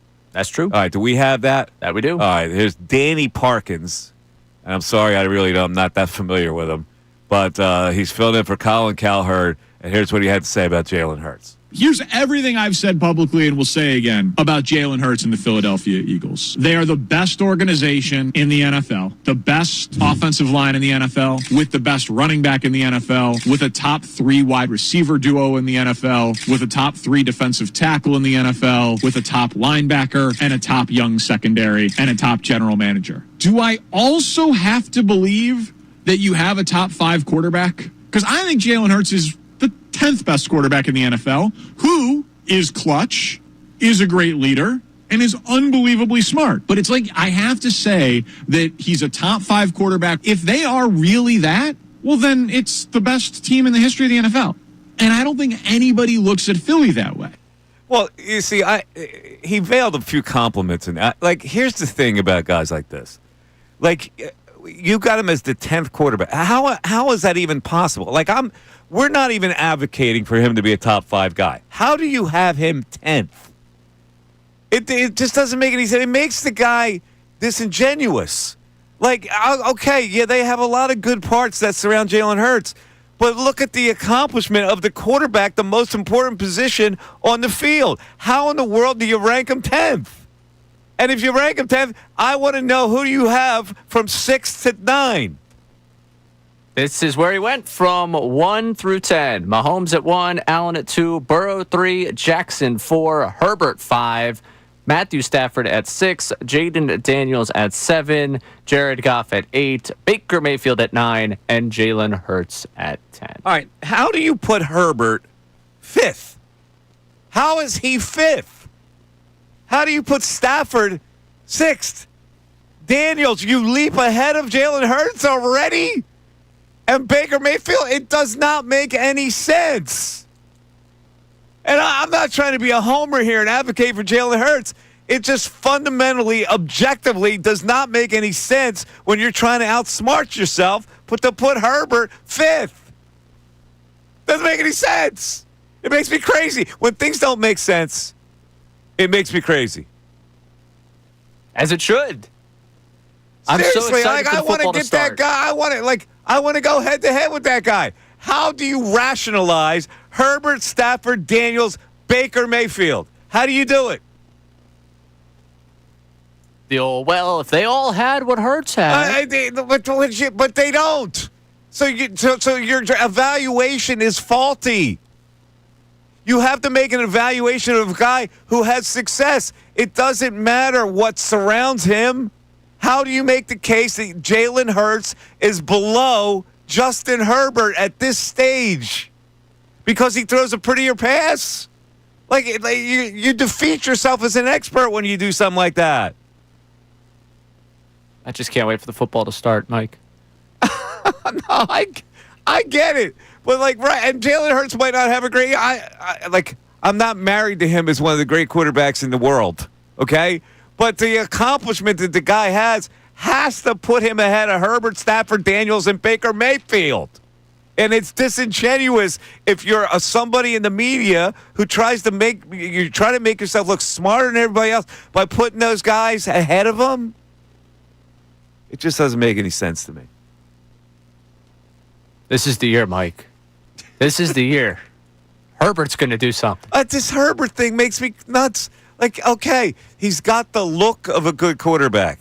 He's got the look, just like Trevor Lawrence does. They got the look. They throw the nice pass. They haven't accomplished anything. You see that swagger that Baker plays with? Come on, man. You know I'm right about this. I know you are. I'm dead right about this. I'm being sarcastic over I know you are. Let's take a quick break. We got some more texts coming in. Mike Missanelli Show, 610-622-0975. And we got an Adam Sandler bill. I'm missing one of the top 10 movies. It says, this guy says. Who did we miss? Rolling Stone missed it, not us. All right, Mike Missanelli Show continues. Now, a Birds Insider update on 97.5 The Fanatic and 97.5thefanatic.com. Camp heats up. I'm Ray Dunn with this Birds Insider update. We are well into training camp at this point. The Birds on the field again today, but they did have to move up today's practice due to the heat. Practice starting at 9 a.m. today. We heard from Vic Fangio, who gave some updates on a couple of the camp battles, talking a little bit about Adoree Jackson, how didn't really notice him out there the first couple of days, but has stepped up in recent days. Reports are that he has gotten close to an even split now with Keely Ringo at the corner spot opposite of Quinyon Mitchell. Of course, that second cornerback spot, one of the camp position battles that we're watching this summer. At that safety spot, Cooper DeJean continues to appear there in the Eagles' base defense, but it is still a question mark of who will be that safety next to Reed Blankenship. Drew Makuba was a little bit banged up, did not practice yesterday. Jalen Carter yesterday did return to the practice field. Good to see him out there as the Eagles still working their way through the early portion of training camp. We're still over a week away from that first preseason game. I'm Ray Dunn with this Birds Insider Update on 97.5 The Fanatic.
1240 Mike Missanelli Show. Have you ever heard of the Ridiculous Six Netflix movie Adam Sandler did?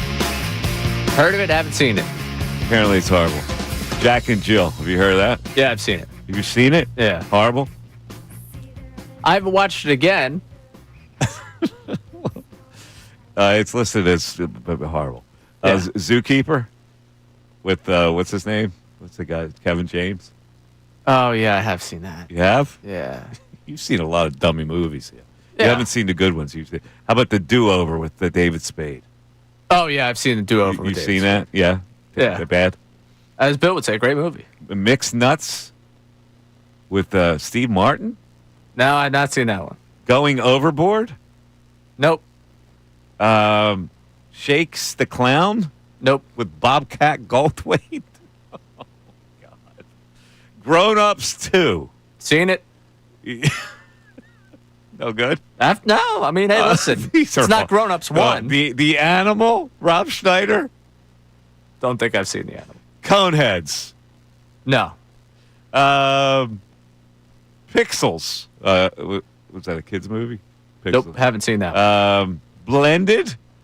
Yes. With Drew Barrymore? Yes. You saw that? I have seen that.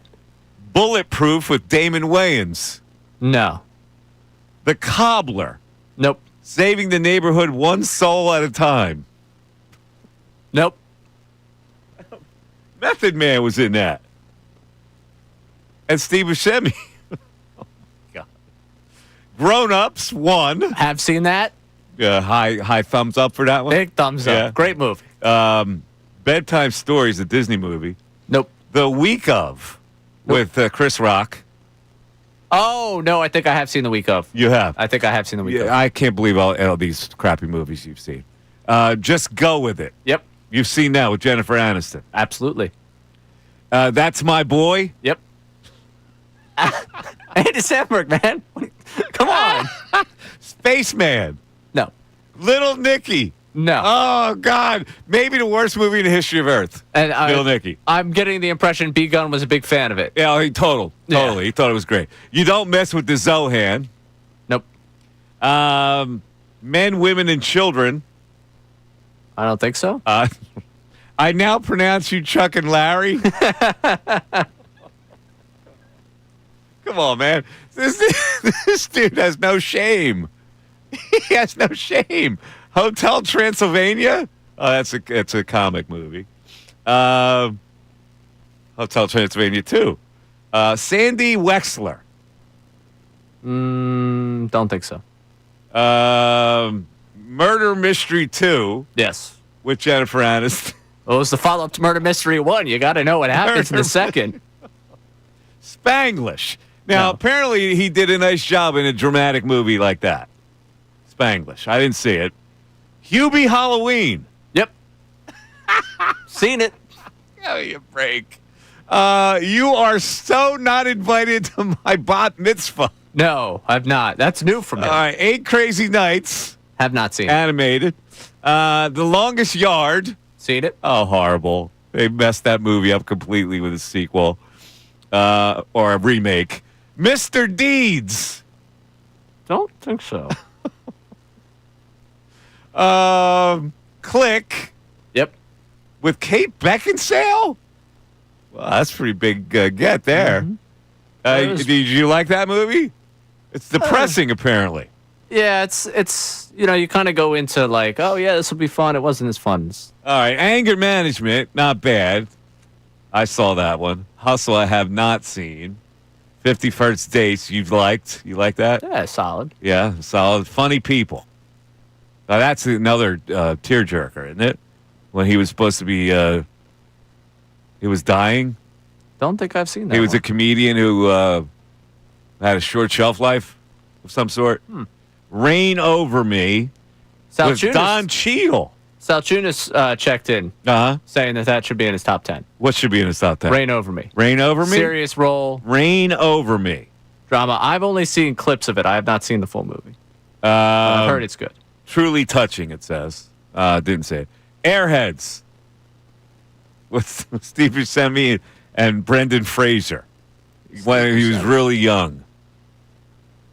Nope. The Water Boy, of course, solid. The Meyerowitz story. See, I don't know. Punch Drunk Love, where apparently he did a nice job. Billy Madison, Happy Gilmore, The Wedding Singer, Uncut Gems, and number one, according to this list, Esquire, is, oh my God, you gotta be kidding me, Big Daddy. Oh, really? Number one. This dude just makes me. He doesn't even care if they're any good. Hey, knock yourself out. Let's go back to the phones. We got Mike in Jersey. Mike, you're on 97.5 The Fanatic. Mike, what's happening, gentlemen? how are you, Mike? I'm doing good. Just out here working. Attaboy. You kind of got to the point that I was going to get to because I was going to throw Rain Over Me into the hat. I never even heard of Rain Over Me with Don Cheadle. Yes, it's actually a serious role, and the premise is that he's kind of mentally messed up, and you don't know why at first, and you find out it's because his wife and kids were on the flight for 9/11. Oh my God! Yes. What? And it's an emotional movie. It's really good, and I think that it's a tragedy to not have it in this top 10. I mean, I watched all the Adam Sandler movies, and I like the stupid humor too, but some of it's better than others, you know. I don't think I want to see a movie with that kind of theme. To be honest with you, listen, it's a good movie. I don't like to be touched to the point where I cry. You know? Yeah. There's only a couple movies that I cried at. One being The Natural when Roy Hobbs hits it out and hits the light tower. But other than that, the emotional movies. That's a different kind of tearjerker there. It is. It's a different type of tear. But the City of Angels was the one that really got me. Okay, well, Yeah. I'll tell you, this one will get you if you watch it. But it's a good movie. It's well done throughout. Rain Over Me, huh? Underappreciated films, I guess. All right, Jada Pinkett Smith is in this also. Liv Tyler and Donald Not a big Sutherland. fan of her. Yeah, yes. Wow. He's a judge. All right. Listen, there's good actors in it. It's a well done movie. It really is. Okay. And I can't wait to hear if you actually watch it what your thoughts. Yeah, I gotta be honest with you. I appreciate the recommendation, but I don't like that theme. It reminds me of too many bad things, so I would not watch that movie. Are you going to watch it, Ray? Yeah, I'll probably watch You're going it. to tear. I mean, at some point, tear jerk it. I'll add it to the list. All right. Yeah, with a theme like that, I don't like the backdrop of it. So, if it's good, poignant, emotional, I'm sure that I'll just have to go on with life knowing that I missed it. You don't seem like a big Sandler guy. No, I think that his body work is ridiculous, frankly. But he did have 3 amusing movies that I enjoyed. The Waterboy I really liked. Billy Madison, yeah. And Happy Gilmore, obviously. Interesting. But the rest of it is just, come on. I didn't see his dramatic portrayals like Spanglish or Punch Drunk Love or This Rain Over Me. So I know he's got that side of him where he can actually be a good actor. But for the most part, I mean, that you're talking about a lot of crap here. Is he the only guy in Hollywood chasing a paycheck? No, but he is chasing a paycheck. Yeah. For most of his movies. I also think, the tough thing for him right now is, how many good comedy movies are made? Not many. Listen, a silly-ass movie is good for the soul every now and then. I mean, it's pretty much the only movie I'll watch. A silly-ass movie? Yeah. Carillo again. Yeah, We're trying to do a show here. Get the hell out of my studio. You walk in there? Yeah. I thought he was done with you. I know. He's doing the whole, I'm going to get you thing. He's done. He's giving you the throat cut sign. Yeah. Wow. 610-632. See, here's his whole thing now. He's now a member of the Eagles sideline. Now he goes to every practice. He's hobnobbing with all the people that cover the team. He's waving to Nick. He's hanging out with Big Dom. That's his thing now. I'm sure. Yeah, I'm sure. Quality control coach. He wants to be part of the fraternity. of Eagles coverers. He's doing his thing. He is. 610-632-0975. Mike Missanelli Show continues. Now on 97.5 The Fanatic Sports Update. I have to do an update, Bill. I'm Ray Dunn with this Fanatic Sports Update. Yesterday, ESPN's Jeff Bass reported that Bryce Harper and Rob Manfred had a heated exchange in the Phillies clubhouse last week as a part of one of Manfred's annual visits to Major League Baseball ball clubs. The reported exchange dealt with Harper's displeasure on Manfred's desire to have a salary cap. I've talked labor, and I've done it in a way that I don't need to talk to the media about it. I don't need it out there. It has nothing to do with media or anybody else. It's what we can as players and owners and everybody else can come together to try to make this game great. A game that was not great was last night as the Phillies dropped a 6-2 loss to the Chicago White Sox out there in Chicago. Christopher Sanchez not looking like himself, going 6 2/3 on 4 earned runs. Phillies White Sox back in action tonight in Chicago at 7:40. Jesus Luzardo getting the start for the Phillies. And sad news, his former Phillies infielder and manager, as well as Baseball Hall of Famer Ryan Sandberg, passed away at the age of 65 after a battle with cancer. Training camp continued for the Eagles today. Practice moved up to 9 o'clock due to the heat. We got a chance to hear from Jaylen Hurts following practice. We'll continue to react to that throughout the day here on The Fanatic. This update brought to you by Audible. If you're stuck in traffic, why not unleash your adventurous side? Audible delivers thrills of all kinds with audiobooks, podcasts, and originals. Start listening free with a 30-day trial at audible.com. I'm Ray Dunn, your home for the best birds coverage, 97.5 The Fanatic.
Mike Missanelli Show, just for since we continue to update you on the standings here in the playoffs. Right now, the Brewers have the number 1 seed. The Dodgers and Mets are tied for the 2 seed, which means one of the Dodgers and Mets would be the 3 seed. The Cubs are the 4th seed. The Phillies are the 5th seed. The Padres are the 6th seed. The Phillies, if the season ended today, if Rob Manfred went in there and told Bryce Harper, you know what, bleep you two, I'm shutting down the season because we got to get a new CBA, the Phillies would go to the Cubs for 3 games. So, you'll have no problem with that, Ray. Well, if it's shut down right now and the Cubs didn't get any starting pitching, yeah, no, I have no problem with it. All right, if it's shut down after the trading deadline, and they would say, okay, this is the last postseason we're going to have until we go on strike, the Phillies go to the Cubs, and then would have to play the number 1 seed. They just gave him an extension, their president of baseball operations, and I think that was a well-timed extension. We're like, go be aggressive, man. You've got the freedom to do it. I don't know what they're going to do. They absolutely are in dire need of starting pitching. The thing that would give me cause for optimism is the fact that I think the Phillies could outpitch them beginning of the game. Okay. I just, again, would be worried about let's look at the power rankings to see if they measure up like right now the playoff standings would be. Number 1, according to The Athletic, the Los Angeles Dodgers. Blake Snell getting healthy, Mookie Betts, Max Muncy. Number 1, they're predicted to be the number 1 seed. Number 2, power rankings. The New York Mets. Ronnie Mauricio went 4 for 4 the other night, including 2 home runs, I believe. Number 3, the Chicago Cubs, the NL Central winner. Number 4, the team that has the most wins in baseball only gets 4 on the power rankings, the Milwaukee Brewers and their phenom, Mizorowski, who's throwing 99 miles an hour. Number 5, your Philadelphia Phillies. 5th, and that matches up with exactly where they are in the playoff standings, Ray. 5th in baseball, 5th in the National League. Makes a lot of sense. From that point on, the National League holding sway in the first 5. The Toronto Blue Jays are 6th. The Detroit Tigers are 7. The New York Yankees are 8th. The Houston Astros 9. The Seattle Mariners 10. The Boston Red Sox 11 before you get to the Padres at 12. That Padres team looks like the last team that will make it into the playoffs. I am going to be so annoyed, and this is a general baseball thing, if we have this entire season in the American League and it's just Yankees Astros again in the ALCS. I don't want to see it again. That's not going to happen. Give me something new. It's not going to be. Give me a fresh The script. Yankees stink. Yeah. They really do. They stay. They're not a factor. I mean, they're not a factor except they're still sitting there in the playoff picture. Yeah, they're sitting in there, but they're not a factor to win at all. If Judge is truly hurt and they're going to miss him for an extended period of time, I could see them falling out. But they don't have enough. Offensively, they don't have enough. I'm saying if he's out, I could see them falling out. Yeah, but even with Judge, I don't think they have enough. They got a lot of holes in that lineup, man. They do. They're a flawed team. It's 1 o'clock. It's the Mike Missanelli Show. You're listening to it on 97.5 The Fanatic, WPEN, HD1, Burlington, Philadelphia, Beasley Media Group station. We broadcast live from the Comcast Business Studios, powering possibilities. Let's go back to the phones and start the 1 o'clock hour. We got Joe in Germantown checking in. Joe, you're on 97.5 The Fanatic. Hey, Mike, how's it going, man? What's up, Joe? Yeah. Hey, I got the letter. You got a letter also? Yeah. All I right. got Now, what was the company heading? Death and Partners. Okay, that's not the one I It's a got. Middle Eastern name, but this one comes out of Canada. Yeah, mine came out of Belgium. So the people that are just tuning in, I got a letter saying that I was tracked down as a possible heir to someone named Eldrick Missanelli, who left money and they can't find anybody that he left it to. It's 99 million euros. and this company will help me for a 10% fee, a 10% cut of that. Now, you're telling me that's a scam, Joe?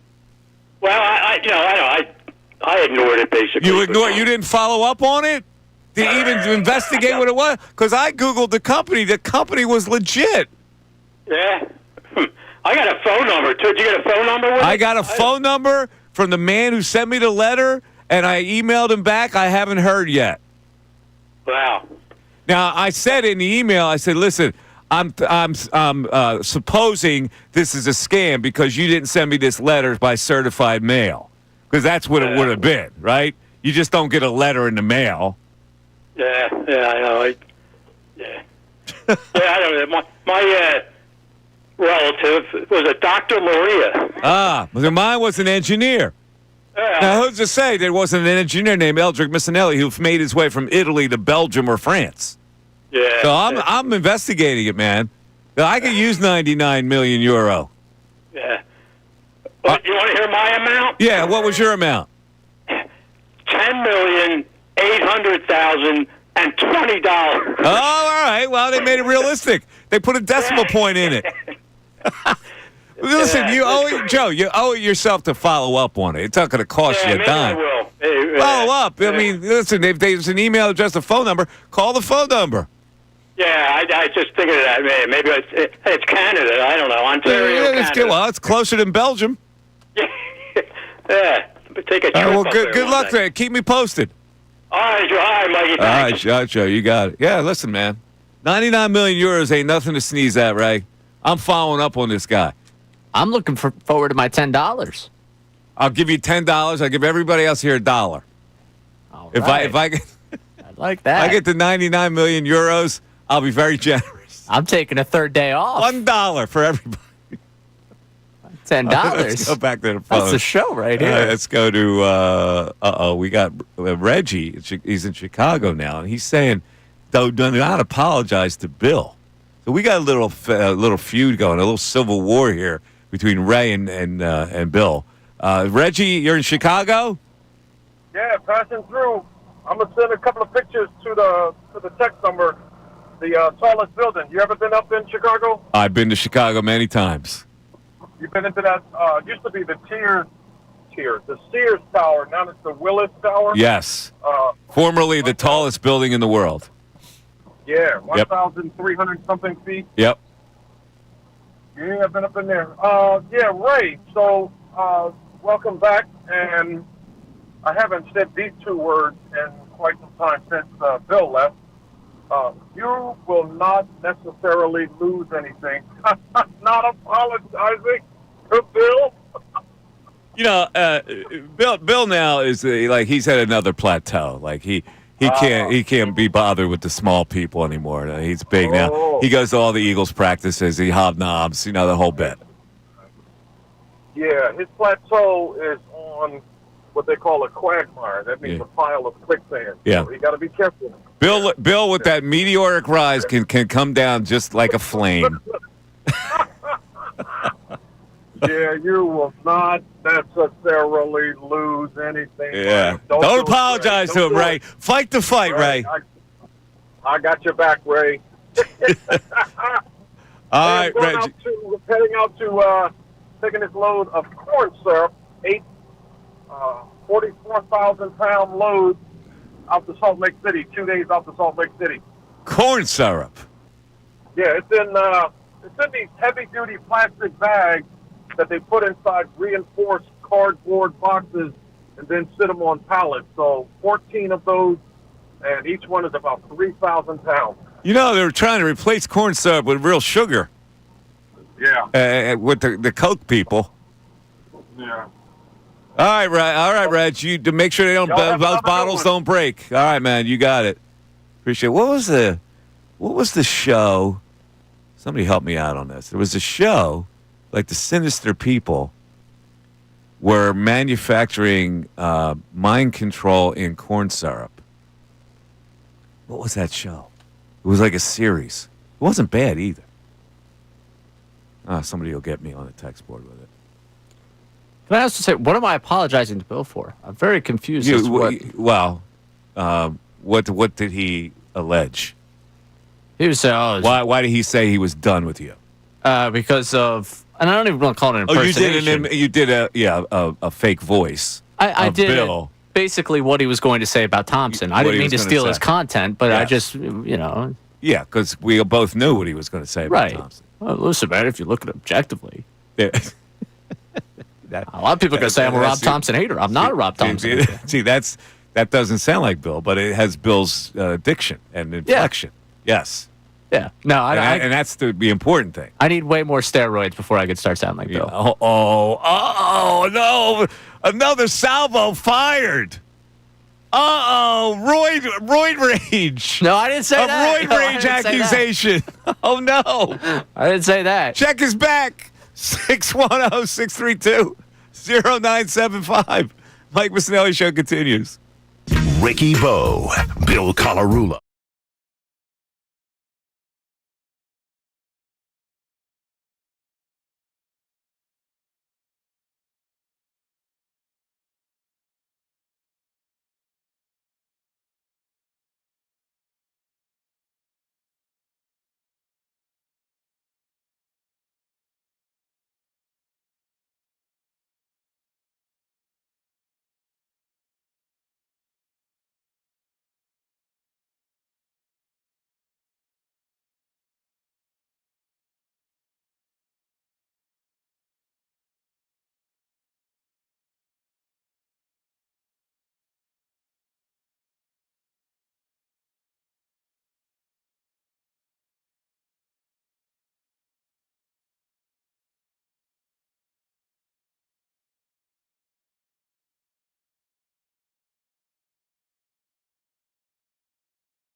Funny like I'm a clown, I amuse you. That's the funny thing that makes me chuckle. Keep the main thing the main thing. Yeah, I've been paying for Pete. It's a dumbass question. You don't know basketball. So much good. Typically, when you play to the standard, you win. Correct. This man was a bona fide scrub. He can't play. I just want to be out of this building. Bill, just listen to Mike. You gotta try and be confident. That sounds like a DNA thing. Oh my God, I'm late again. I can't believe it. I was hobbling right all the way down the corridor to get myself some coffee. Was there coffee there? There was. Oh, thank goodness. It was worth the trip. But apparently I was late. Man, what was that? A 3-minute break? a short break. Certainly a short break. All right. Well, I apologize for being late. It's okay. Let's go back to the text board to see what we have here. By the way, the Pirates beat writer says the Pirates are asking for a top 5 prospect in the Bednar deal. Top 5 meaning what? Top 5 in baseball or top 5 in your system? In your system. All right. Well, then Mick Abel he's ranked 5th, right? And MLB.com's recent reshuffle, he dropped to 6. He did? Oh no. Who are their top 5 prospects? Aiden Miller, Justin Crawford. Who else? Painter, Miller, Crawford, Tait, and then Arun Escobar. And then Abel. Arun Escobar has made the leap past Abel. I would give them Arun Escobar for Bednar. Yeah. If that's what they want. Yep. You would? Yep. I'd do it. All right. But that's apparently the going price right now. All right. Still has not been dealt, so we'll see. Okay. We had a texter that, speaking of Bednar, wanted you to rank the 4 closers that they gave you. Duran, Jansen, Bednar, and Helsley. Duran, Jansen. Yeah. I don't want Jansen. No. Bednar. And who was the 4th one? Helsley. Oh, Duran. I want. The Duran Yeah, 1. I'll take Duran 1. Bednar 2. Helsley 3. And Jansen 4. I think that's the proper ranking. I think that's That's also the way you would rank? I believe that's Duran's got gas. Kenley Jansen's getting people out with guile these days. And I can't afford that. I need gas. 37 at this point, I think. He's got 37 saves? No, I think he's 37 at this point. Oh, he's 37 years old. Yeah. How many saves did he have? He's been pretty successful this year, hasn't he? Yeah, no, it hasn't been a bad run for him out there. He's got a 3 ERA and has 19. 19 saves for the Angels? Yes, 37 years of age. Yeah, he I don't want a late inning guy who has to get by on super fine location. Yeah, his fastball velo is dipped to 93. I need mistake fastballs elevated high in the zone that can get past that can beat a guy's bat speed. That's what I need. That's what I'm looking for. All right, let's go back to the phones. We got B checking in from Westchester. B, you're on 97.5 The Fanatic. What's up, buddy? Yeah, what's happening, what you missed? How you doing? Listen, I got to say that letter to me, that sounds like it's a scam written all over it. They get you to bite on helping you at first, and then the next thing it is the Belgian authorities are coming after you, and now you got to pay them some type of a fee. Wait. Why would the Belgian authorities come after me? What did I do? Now, well, they find you're trying to defraud this Belgian Missanelli estate, and now it's a whole other issue. But they can help you with that, but now you got to turn some cash over to them, type thing. Yeah, that's what I think. That's what I think the next step is that they're going to add. Well, the processing fee is going to cost you $10,000 to pursue the 99 million euro, and in which case I go, I'm out. All right, and then I know it's a scam. Exactly. But I have nothing to lose at this point to investigate it. Yeah, you're doing the due diligence. I think you're doing it. Yeah, but it sounds to me it's got My cousin Eldrick Missanelli. Yeah, that's something else. On the Adam Sandler though, it was a young Ray the protege that has Hustle as a top 5. Ray liked Hustle as a top 5. Yes. As a top, is that just a top 5 Adam Sandler? Adam Sandler movies. Yes, that was an Adam Sandler list. Oh, okay. All right. Not all time. No. Biased? No. Okay, I'm not a huge Adam Sandler fan, but I don't think you're going to like Hustle, Mike. I think it's a little too campy for you. Really? Is it too like you campy to for watch me? it. I could be wrong. Right? It's a little campy. Is it? I mean, I liked it, so yeah, I could see that being the case. All right, so what is our buddy Anthony? What's his role in it? He's a reporter. Oh, he's a reporter in it? Does he have a large role?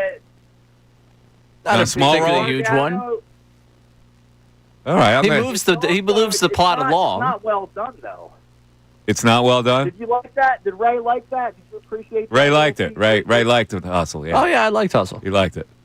Yeah, I didn't think the scene with Anthony, I'd go back to those guys, but I thought it was a little it's not. It doesn't seem real to me. All right, I gotta check it out because I haven't seen it. I mean, he's my bud too, and I feel like I violated by not seeing that movie. Yeah, but it's like it's a nice little family type movie, inspirational. It's got a cute story, but I just think it's a little kid. Okay. But Uncut Gems, even though I don't like Sandler, I kind of dislike Sandler and a lot of his stuff. Uncut Gems was like my favorite. Whatever year that came out, it's like 2020. Yeah, it was pretty good. It was pretty well done. It moved along at a good pace. Yeah, and there's some good Sixers. You had former all-time Sixer head coach was in there making a locker room speech. Yeah. You know the coach I'm talking about? Former Sixer all-time coach? Yeah, well, I say that facetiously. Who He was was it? the coach of the Celtics at the time. And the playoff series, I also like that the playoff series. That Was it Chris around Ford? No. Who was it? Sixers Celtics Celtics. playoff. Who was the coach? I'm referring to was not the Sixers coach yet. Doc Rivers. Yeah, Doc. Oh, yeah, Doc. Dumbass question. Yeah, Doc. Center, Yeah, Doc Rivers. don't know basketball. Spencer Halls. Yeah. there. Spencer Hawes. Oh, my God. That's unbelievable. Spencer Hawes, that name. That's good stuff, B. Appreciate it. Thank you very much. All right, there you go. Like I say, there is nothing stupider than Billy Madison or the Waterboy. Right? I mean, they're ridiculous, right? But both well done. I thought they were both well done. I like both of them. Yeah, they were both stupid, ridiculously stupid things. It's just like old school, you know? Dumb, but amusing. I like good, dumb, but amusing. But I also think that my dumb but amusing tolerance is greater Higher than yours. than mine. It definitely is. Yeah. Because listen, I was part of the classic movie era where you spent a lot of money to produce a movie and you made it filled with substance. So my top 5 is like they're all like epics because they had the financing. They don't have the financing anymore to do that kind of stuff. Or they blow the financing on the cameos. Or they get them guys to do it for free because they just want to be in the movie because they like the guys doing it. I will put this out there. If Sandler needs me for any of his movies, more than happy to be in it for free. Look at all like Quentin Tarantino gets a lot of those type of actors to do little roles as well. Because they go, man, this script is so good. Like True Romance has an abundance of people in it. And they couldn't have all gotten paid a ton of money to do it. No. 610-632-0975. The Mike Missanelli Show continues. Now on 97.5 The Fanatic Sports Update. Harper gets heated. I'm Ray Dunn with this Fanatic Sports Update. Yesterday, ESPN's Jeff Passan reported that Bryce Harper and Rob Manfred had the heat exchange at the Phillies clubhouse last week as one of Manfred's visits to Major League Baseball clubhouses. The reported exchange dealt with Harper's displeasure on Manfred's desire to have a salary cap. I've talked labor, and I've done it in a way that I don't need to talk to the media about it. I don't need it out there. It has nothing to do with media or anybody else. It's what we can as players and owners and everybody else can come together to try to make this game great. A game that was not great for the Phillies last night. That's a 6-2 loss to the Chicago White Sox. Christopher Sanchez certainly didn't look like himself. 6 2/3, allowed 4 earned runs. Phillies and White Sox back at it tonight in Chicago at 7:40. Jesus Luzardo getting the start for the Phils. In sad news for Phillies infielder and manager, as well as Baseball Hall of Famer Ryan Sandberg, passed away at the age of 65 after a battle with cancer. Training camp continues with the Eagles today, having practice up at 9 o'clock instead of their usual start time of 10 due to the heat. Jaylen Hurts addressed the media today, talked a little bit about the growth of the team so far through camp. This update is brought to you by Electrical Workers Local 269, the Electrical Training Alliance, the International Brotherhood of Electrical Workers Local 269, the Electrical Training Alliance can offer a career with no college debt. To learn more, go to IBEW269.com. I'm Ray Dunn on 97.5 The Fanatic.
97.5. All right, so I'm just looking at the cast that I mentioned, True Romance, before the break, and how many people want to be in certain movies. Like, they see the script of a Quentin Tarantino script like True Romance, and they all come flocking when they're asked.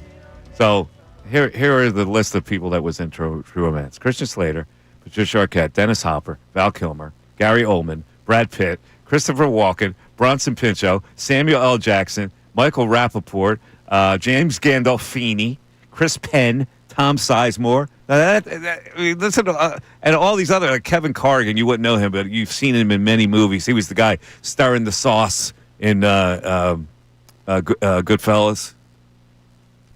The guy stirring the sauce. That's Kevin Corrigan. He was also in Departed. He was Leonardo DiCaprio's cousin who did coke deals with him. Oh yeah, I've seen this guy before. So, there's a million. So they do these for very little money. They like the script and they want to be associated. They want to be in a Tarantino movie. So it's the same with Adam Sandler. Like they probably got 2 cents. You got to pay him like SAG rates. Like Screen Actors Guild, there's a certain amount you have to pay him, but it's like feeble amount. Yeah, you just show up, you get to be in it. I mean, for all these golfers, I imagine it was a part of their childhood. Like that movie. Of course. So to be in Happy Gilmore too, it's like, hang out with Adam Sandler on a Hollywood set. Right, the whole that bit. too. Like also what Hollywood stars you're going to get to meet. Right. Yeah, it's just a social event. Yeah. That's the type of social event I want to be invited to. He piled them up. He piled them all up. Yeah, it's now, great. how he got them all there at the same time is interesting. Because he had to film that one scene with all the golfers there at one time. Well, their schedules kind of coincide with one another, right? I guess. All right, everybody, you're not playing this weekend at this event. Yeah, unless it was the off season and they had more access to fly him in. I'm sure you had to fly him in and give him accommodations. Oh yeah, right. No, I'm sure Sandler did a number for these people. Yeah. All right, let's get back to the phones. Uncle Frank is checking in. What's up, Uncle Frank? How are you, Mike and How you Ray? doing? How you doing? Good, buddy. Good, thank you. Ray, I'm never done with you, my man. Oh, look at I that. appreciate that. Look at that. Yeah. Michael, I got to tell you. Oh, wait. Don't do the rim shot yet. Not yet. So, True Romance, that cast was tremendous. Ray, is that on your radar? I trust you. That's the one that I'm going to watch. I've been telling him about it for months now. You got to see that movie. It's like being on a roller coaster, that movie. Ray, you're going to watch that movie several times. Yeah, it's like a 5-ticket ride and wild. It really is. It's really a well done dialogue and up and down mob connection, the whole bit. Yeah, brilliant. So I hear Bill met his idol Nick, huh? He met him by his second idol is Big Dom. So right away he sees Big Dom. So much good. Big Dom brings him over to Nick, and he's like a kid at Christmas. Hello, Coach. Hi, Coach. Coach, it's so nice to meet you, Coach. I guarantee he called him Coach. Let's fertilize together. Boy, his head must be so swelled up. He probably No, it's not. It's not his head that's swelled up. Yeah. Rim shot. Yeah, there you go. Wait. Speaking of Bill, you know at his club, when a member hits an errant golf ball, right, to alert the other members on the other holes, they finally yell 4. But for the longest time, and it's amazing what you can learn on the internet, they always would ring a cowbell, but the problem was all the field hands would drop their tools and run it looking for grub, thinking it was lunchtime. No, Come on, Ray. no. What? That's not bad. But see, when they hit an errant shot at his course, a chicken sits on it and tries to hatch it. Yeah, wait a minute. Not bad, your ass, but that was good. That's just off the top of your head. That's off the top of my head, brother. Off the top of my head. All right. I got another one, but that's down the road. All right. Okay, save that one. You know, it's a long season, I know. But, man, it really chaps my ass. They didn't sweep the Yankees. And, look, I know Wheeler and Sanchez, they weren't their typical selves. But, Michael, don't you think the bats can carry? Yeah. At least they seem to never give Wheeler run support. Yeah. Am I? No, you're right. In that game, I guess the top 5 went 2 for 20 or something like that, or 1 for 20. Yeah. No, listen, they run into those kind of games where their important hitters don't hit. But again, it's like losing a game is no disgrace. Like we can't complain because they didn't sweep the Yankees. They took 2 or 3 from the Yankees. And it's surprising they lost to the Chicago White Sox, but the White Sox are going to win a game every now and then, you know? Last night, Michael, 6 hits. Man. Yeah, I hear you. You know, that kid wasn't bad. That pitched against him wasn't bad. He had a little poise. No, I know. Yeah. I know he was. I know. It's a Maron. It is a moment. Anyway. All right. Great stuff. You got it. Thanks, Uncle Frank. Appreciate it. Yeah, listen, I know everybody freaks out. They lose the Chicago White Sox. Well, their pitcher wasn't as sharp as he had been. That happens. They're going to lose a game every now and then. They are going to lose a game to a mediocre team every now and then because that's what baseball is. You lose a lot of games during the course of a season. So you can't freak out they lost to the White Sox. They're going to win the next 2. It's just such an annoyance to watch. What's the line on tonight? I've already lost $1 million last night. You're taking a loan out tonight, right? I got to take a loan out and double it for $2 million. But I got to see what this line has to be astronomical. Nah, Philly's just minus 180. Minus 180? That's a bargain. Oh, I'm going to hit the Phils tonight. Minus 180. Luzardo against Cannon? I'm going to take lose to get back at it tonight. You think? Yes. I think nobody gets on base. I think hitter. I think he pitches well tonight. I think the Phillies win going away. I'm betting that game tonight. $2 million on the Phils. Do I jinx it by saying no hitter right now? He's not going to no hit him. Is that how that works, though? What? Did I say he's going to no hit them? Does that jinx him tonight? Is the first hit he allows on me? Well, they're going to accuse you of jinxing him. They accuse me of jinxing him. Mikey Mush. He's $1 million. We've lost it. Do you have to be at the ballpark for it to happen? I'm just curious when that rule of limitation starts. I ignore it. Fair enough. I ignore it. I'm too occupied with my relative Eldrick, Missanelli. Yeah, that my $10, man. 9 million euros. Bring me those $10. Let's go to David in Quakertown. David, you're on 97.5 The Fanatic. What's up, David? Yeah, hey, Mike. How you doing? What's going on, David? How you doing? Not much. I'm great. Hope you didn't go to anybody kind of knuckle breaker for that loan you need for tonight. I hope not. We don't want to hear. I got a guy. The juice is high. You got a guy. I got a guy. The juice is high, but I can get. See, this is a shoebox bet tonight where I know I'm not going to lose. I'll be able to pay him back. The dangerous road to go down, my friend. I hear you. Hey, man. I hear you. More power to you. But anyway. Yeah. Just a quick question, because I'll, defer to your knowledge and your expertise in these matters. But I know there's competition between the two organizations. For instance, the Sixers and the Eagles is what I was wondering. Mm-hmm.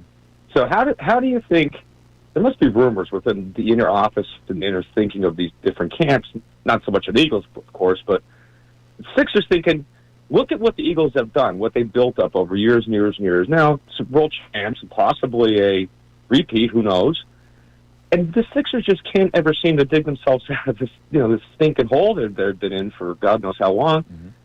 Is there any kind of crossover between these people communicating with each other, just maybe going up for dinner, having drinks? Does anybody give advice to anybody, or is it just like two camps that don't? I seriously doubt if Josh Harris is hobnobbing with Jeff Lurie or taking advice from Jeff Lurie. Really? Yeah, because you're talking about a guy who was a venture capitalist who hit it big as a venture capitalist. Jeffrey Lurie's money was given to him.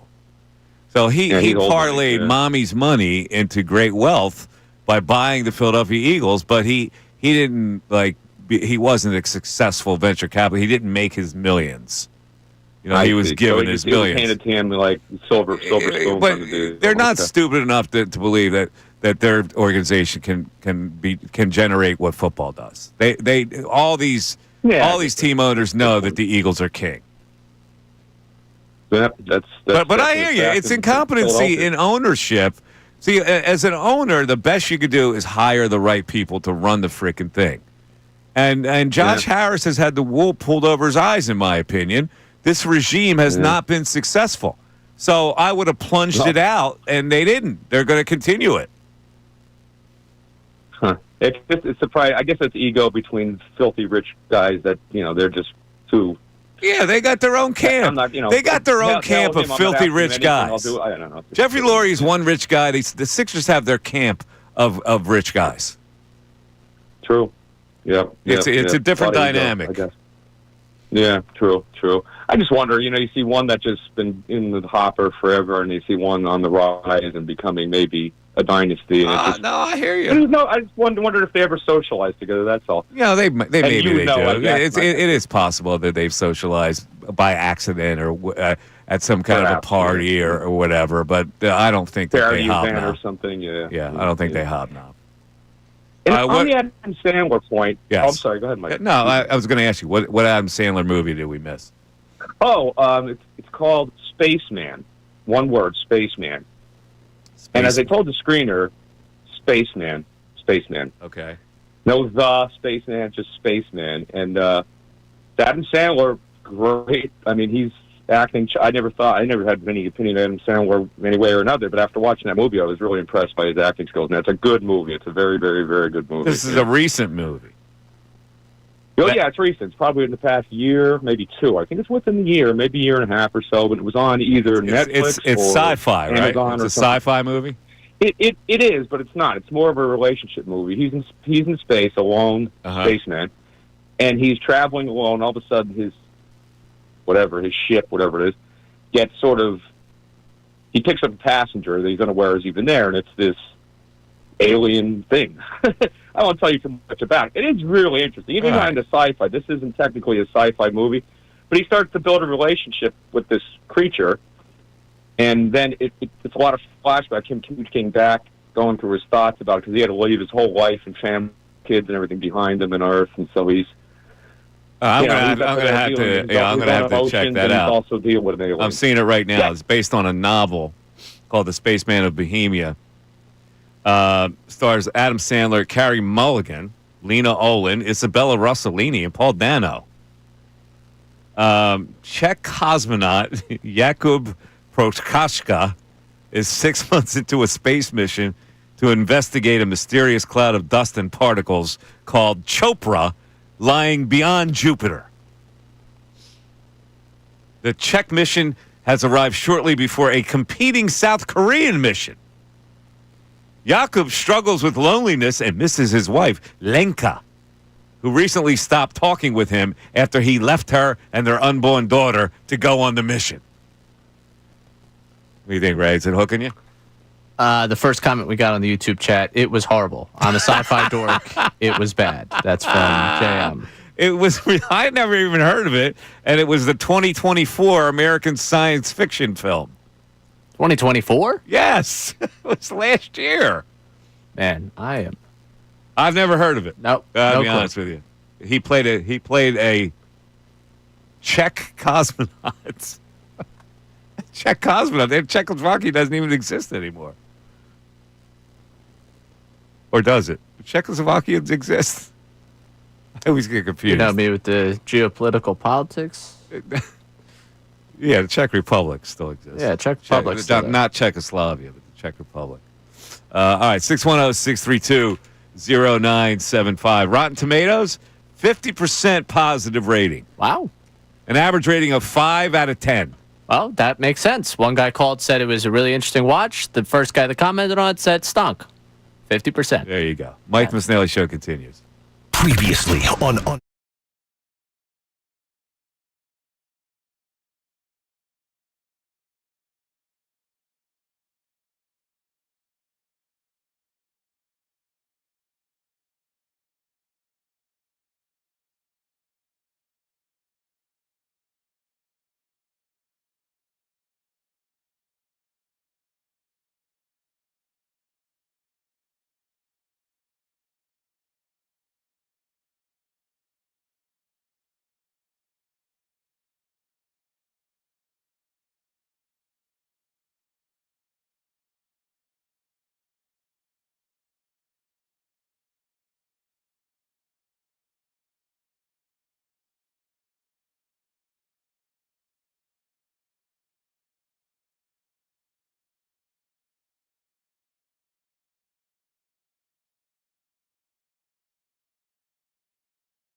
Mike Missanelli Show on a very hot and disgusting day in the Delaware Valley, but apparently it's going to be relief by the weekend as this humid front breaks.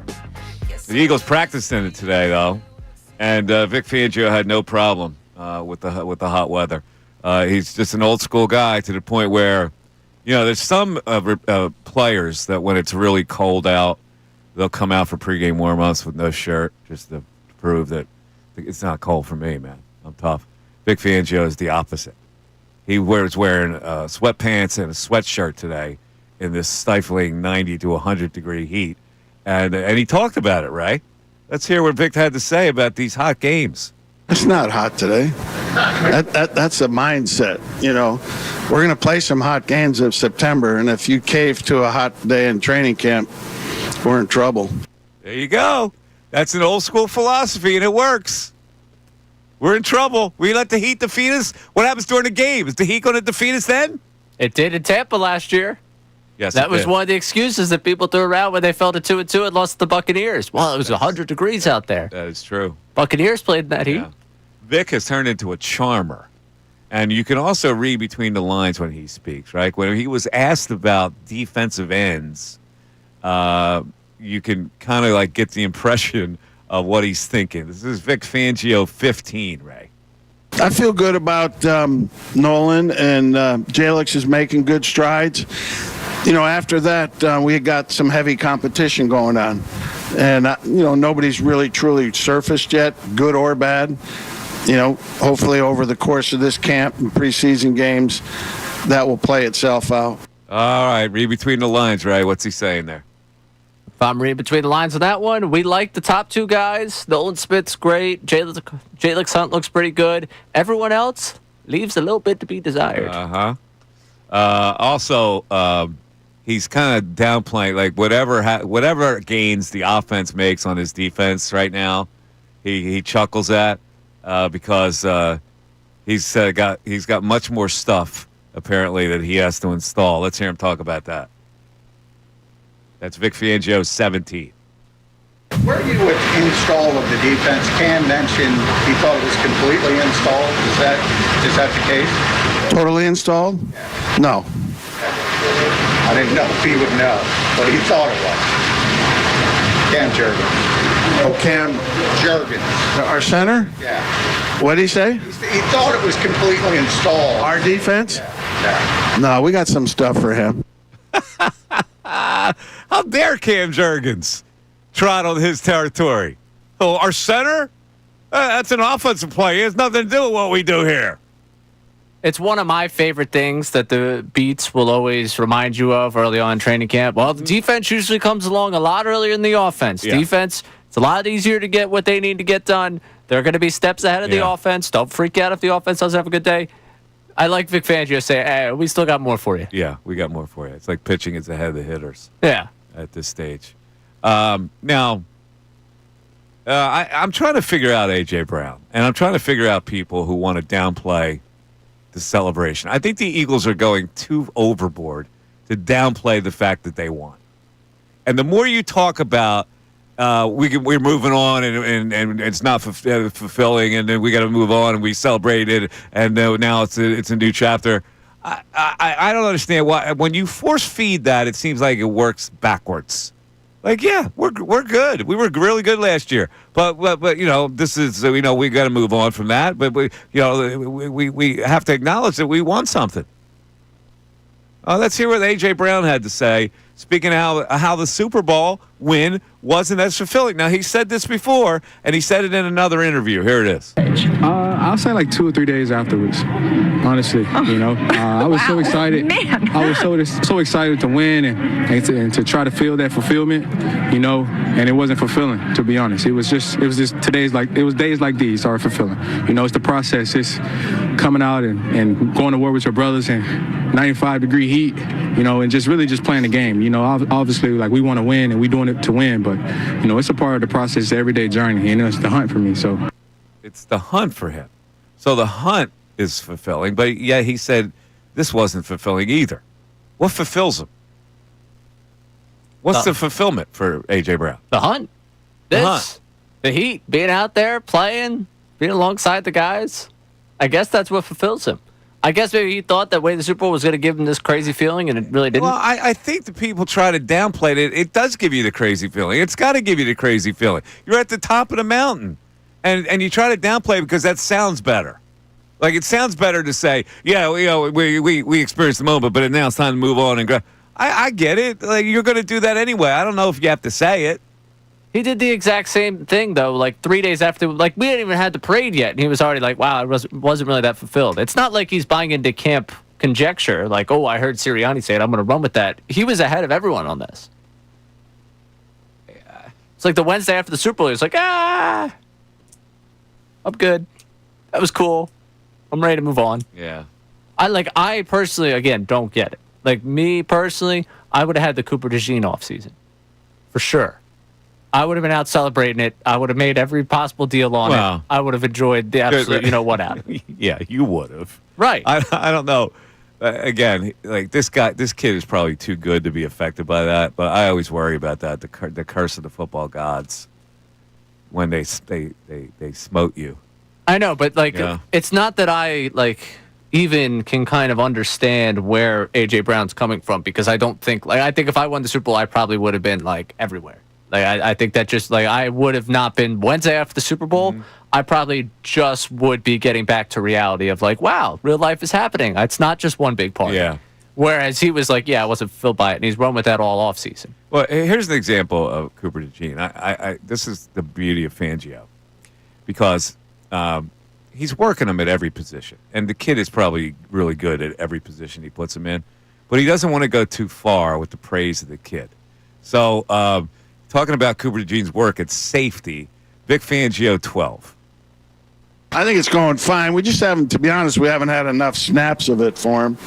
Our offense is primarily playing 11 personnel out there against us. So, we haven't had a ton of base snaps up to this point. Like to see him get some more and get him tested. I don't know that he's ever truly been tested yet with a hard play. That's something you can coordinate with me? Yeah, we'd like to be able to. Right now, we haven't been able to. All right, so that most coaches would go, he's fantastic. We love Cooper.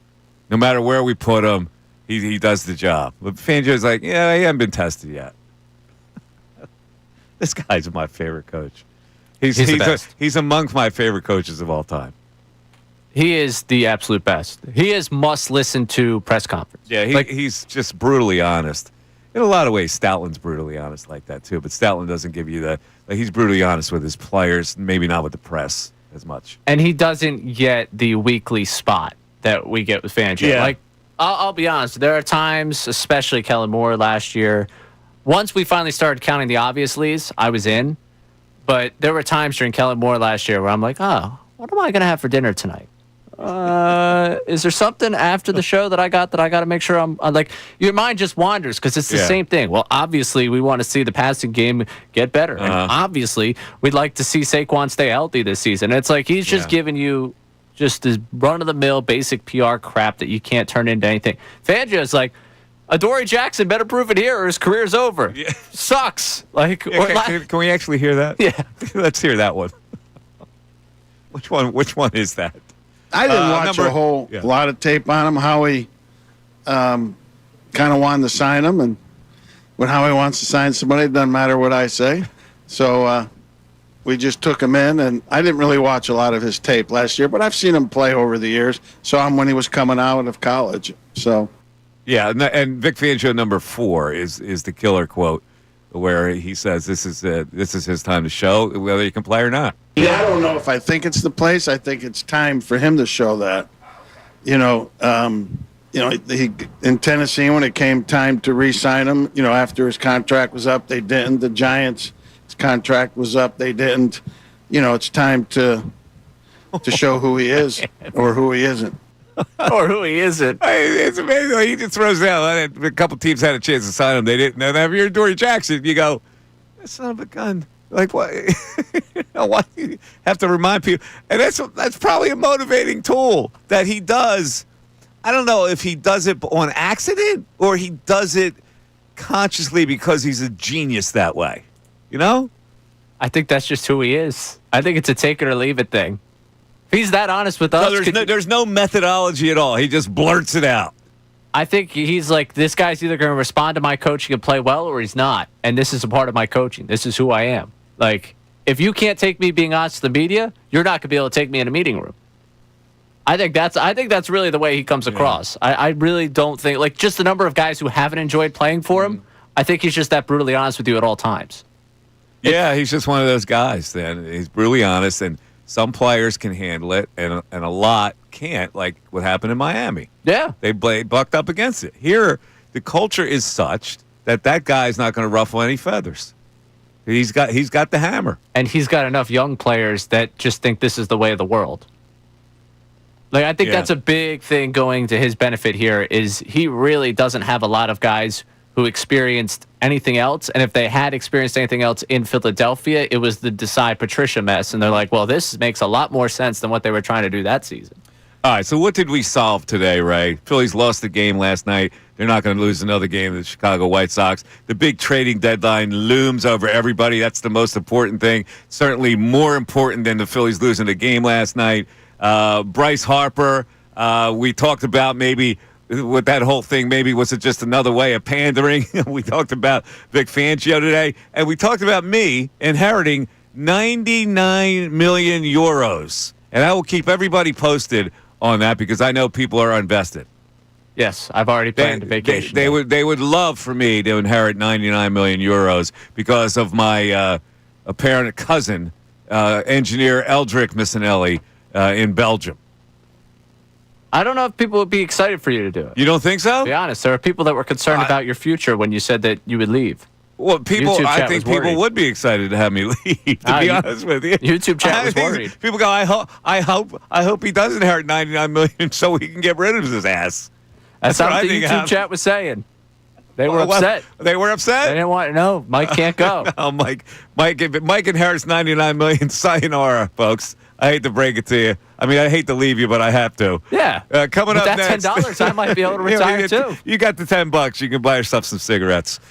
Stay tuned next. Unfiltered is next. Have a great rest of the night, everybody, and get the air conditioning, and we'll talk to you tomorrow. Bye-bye.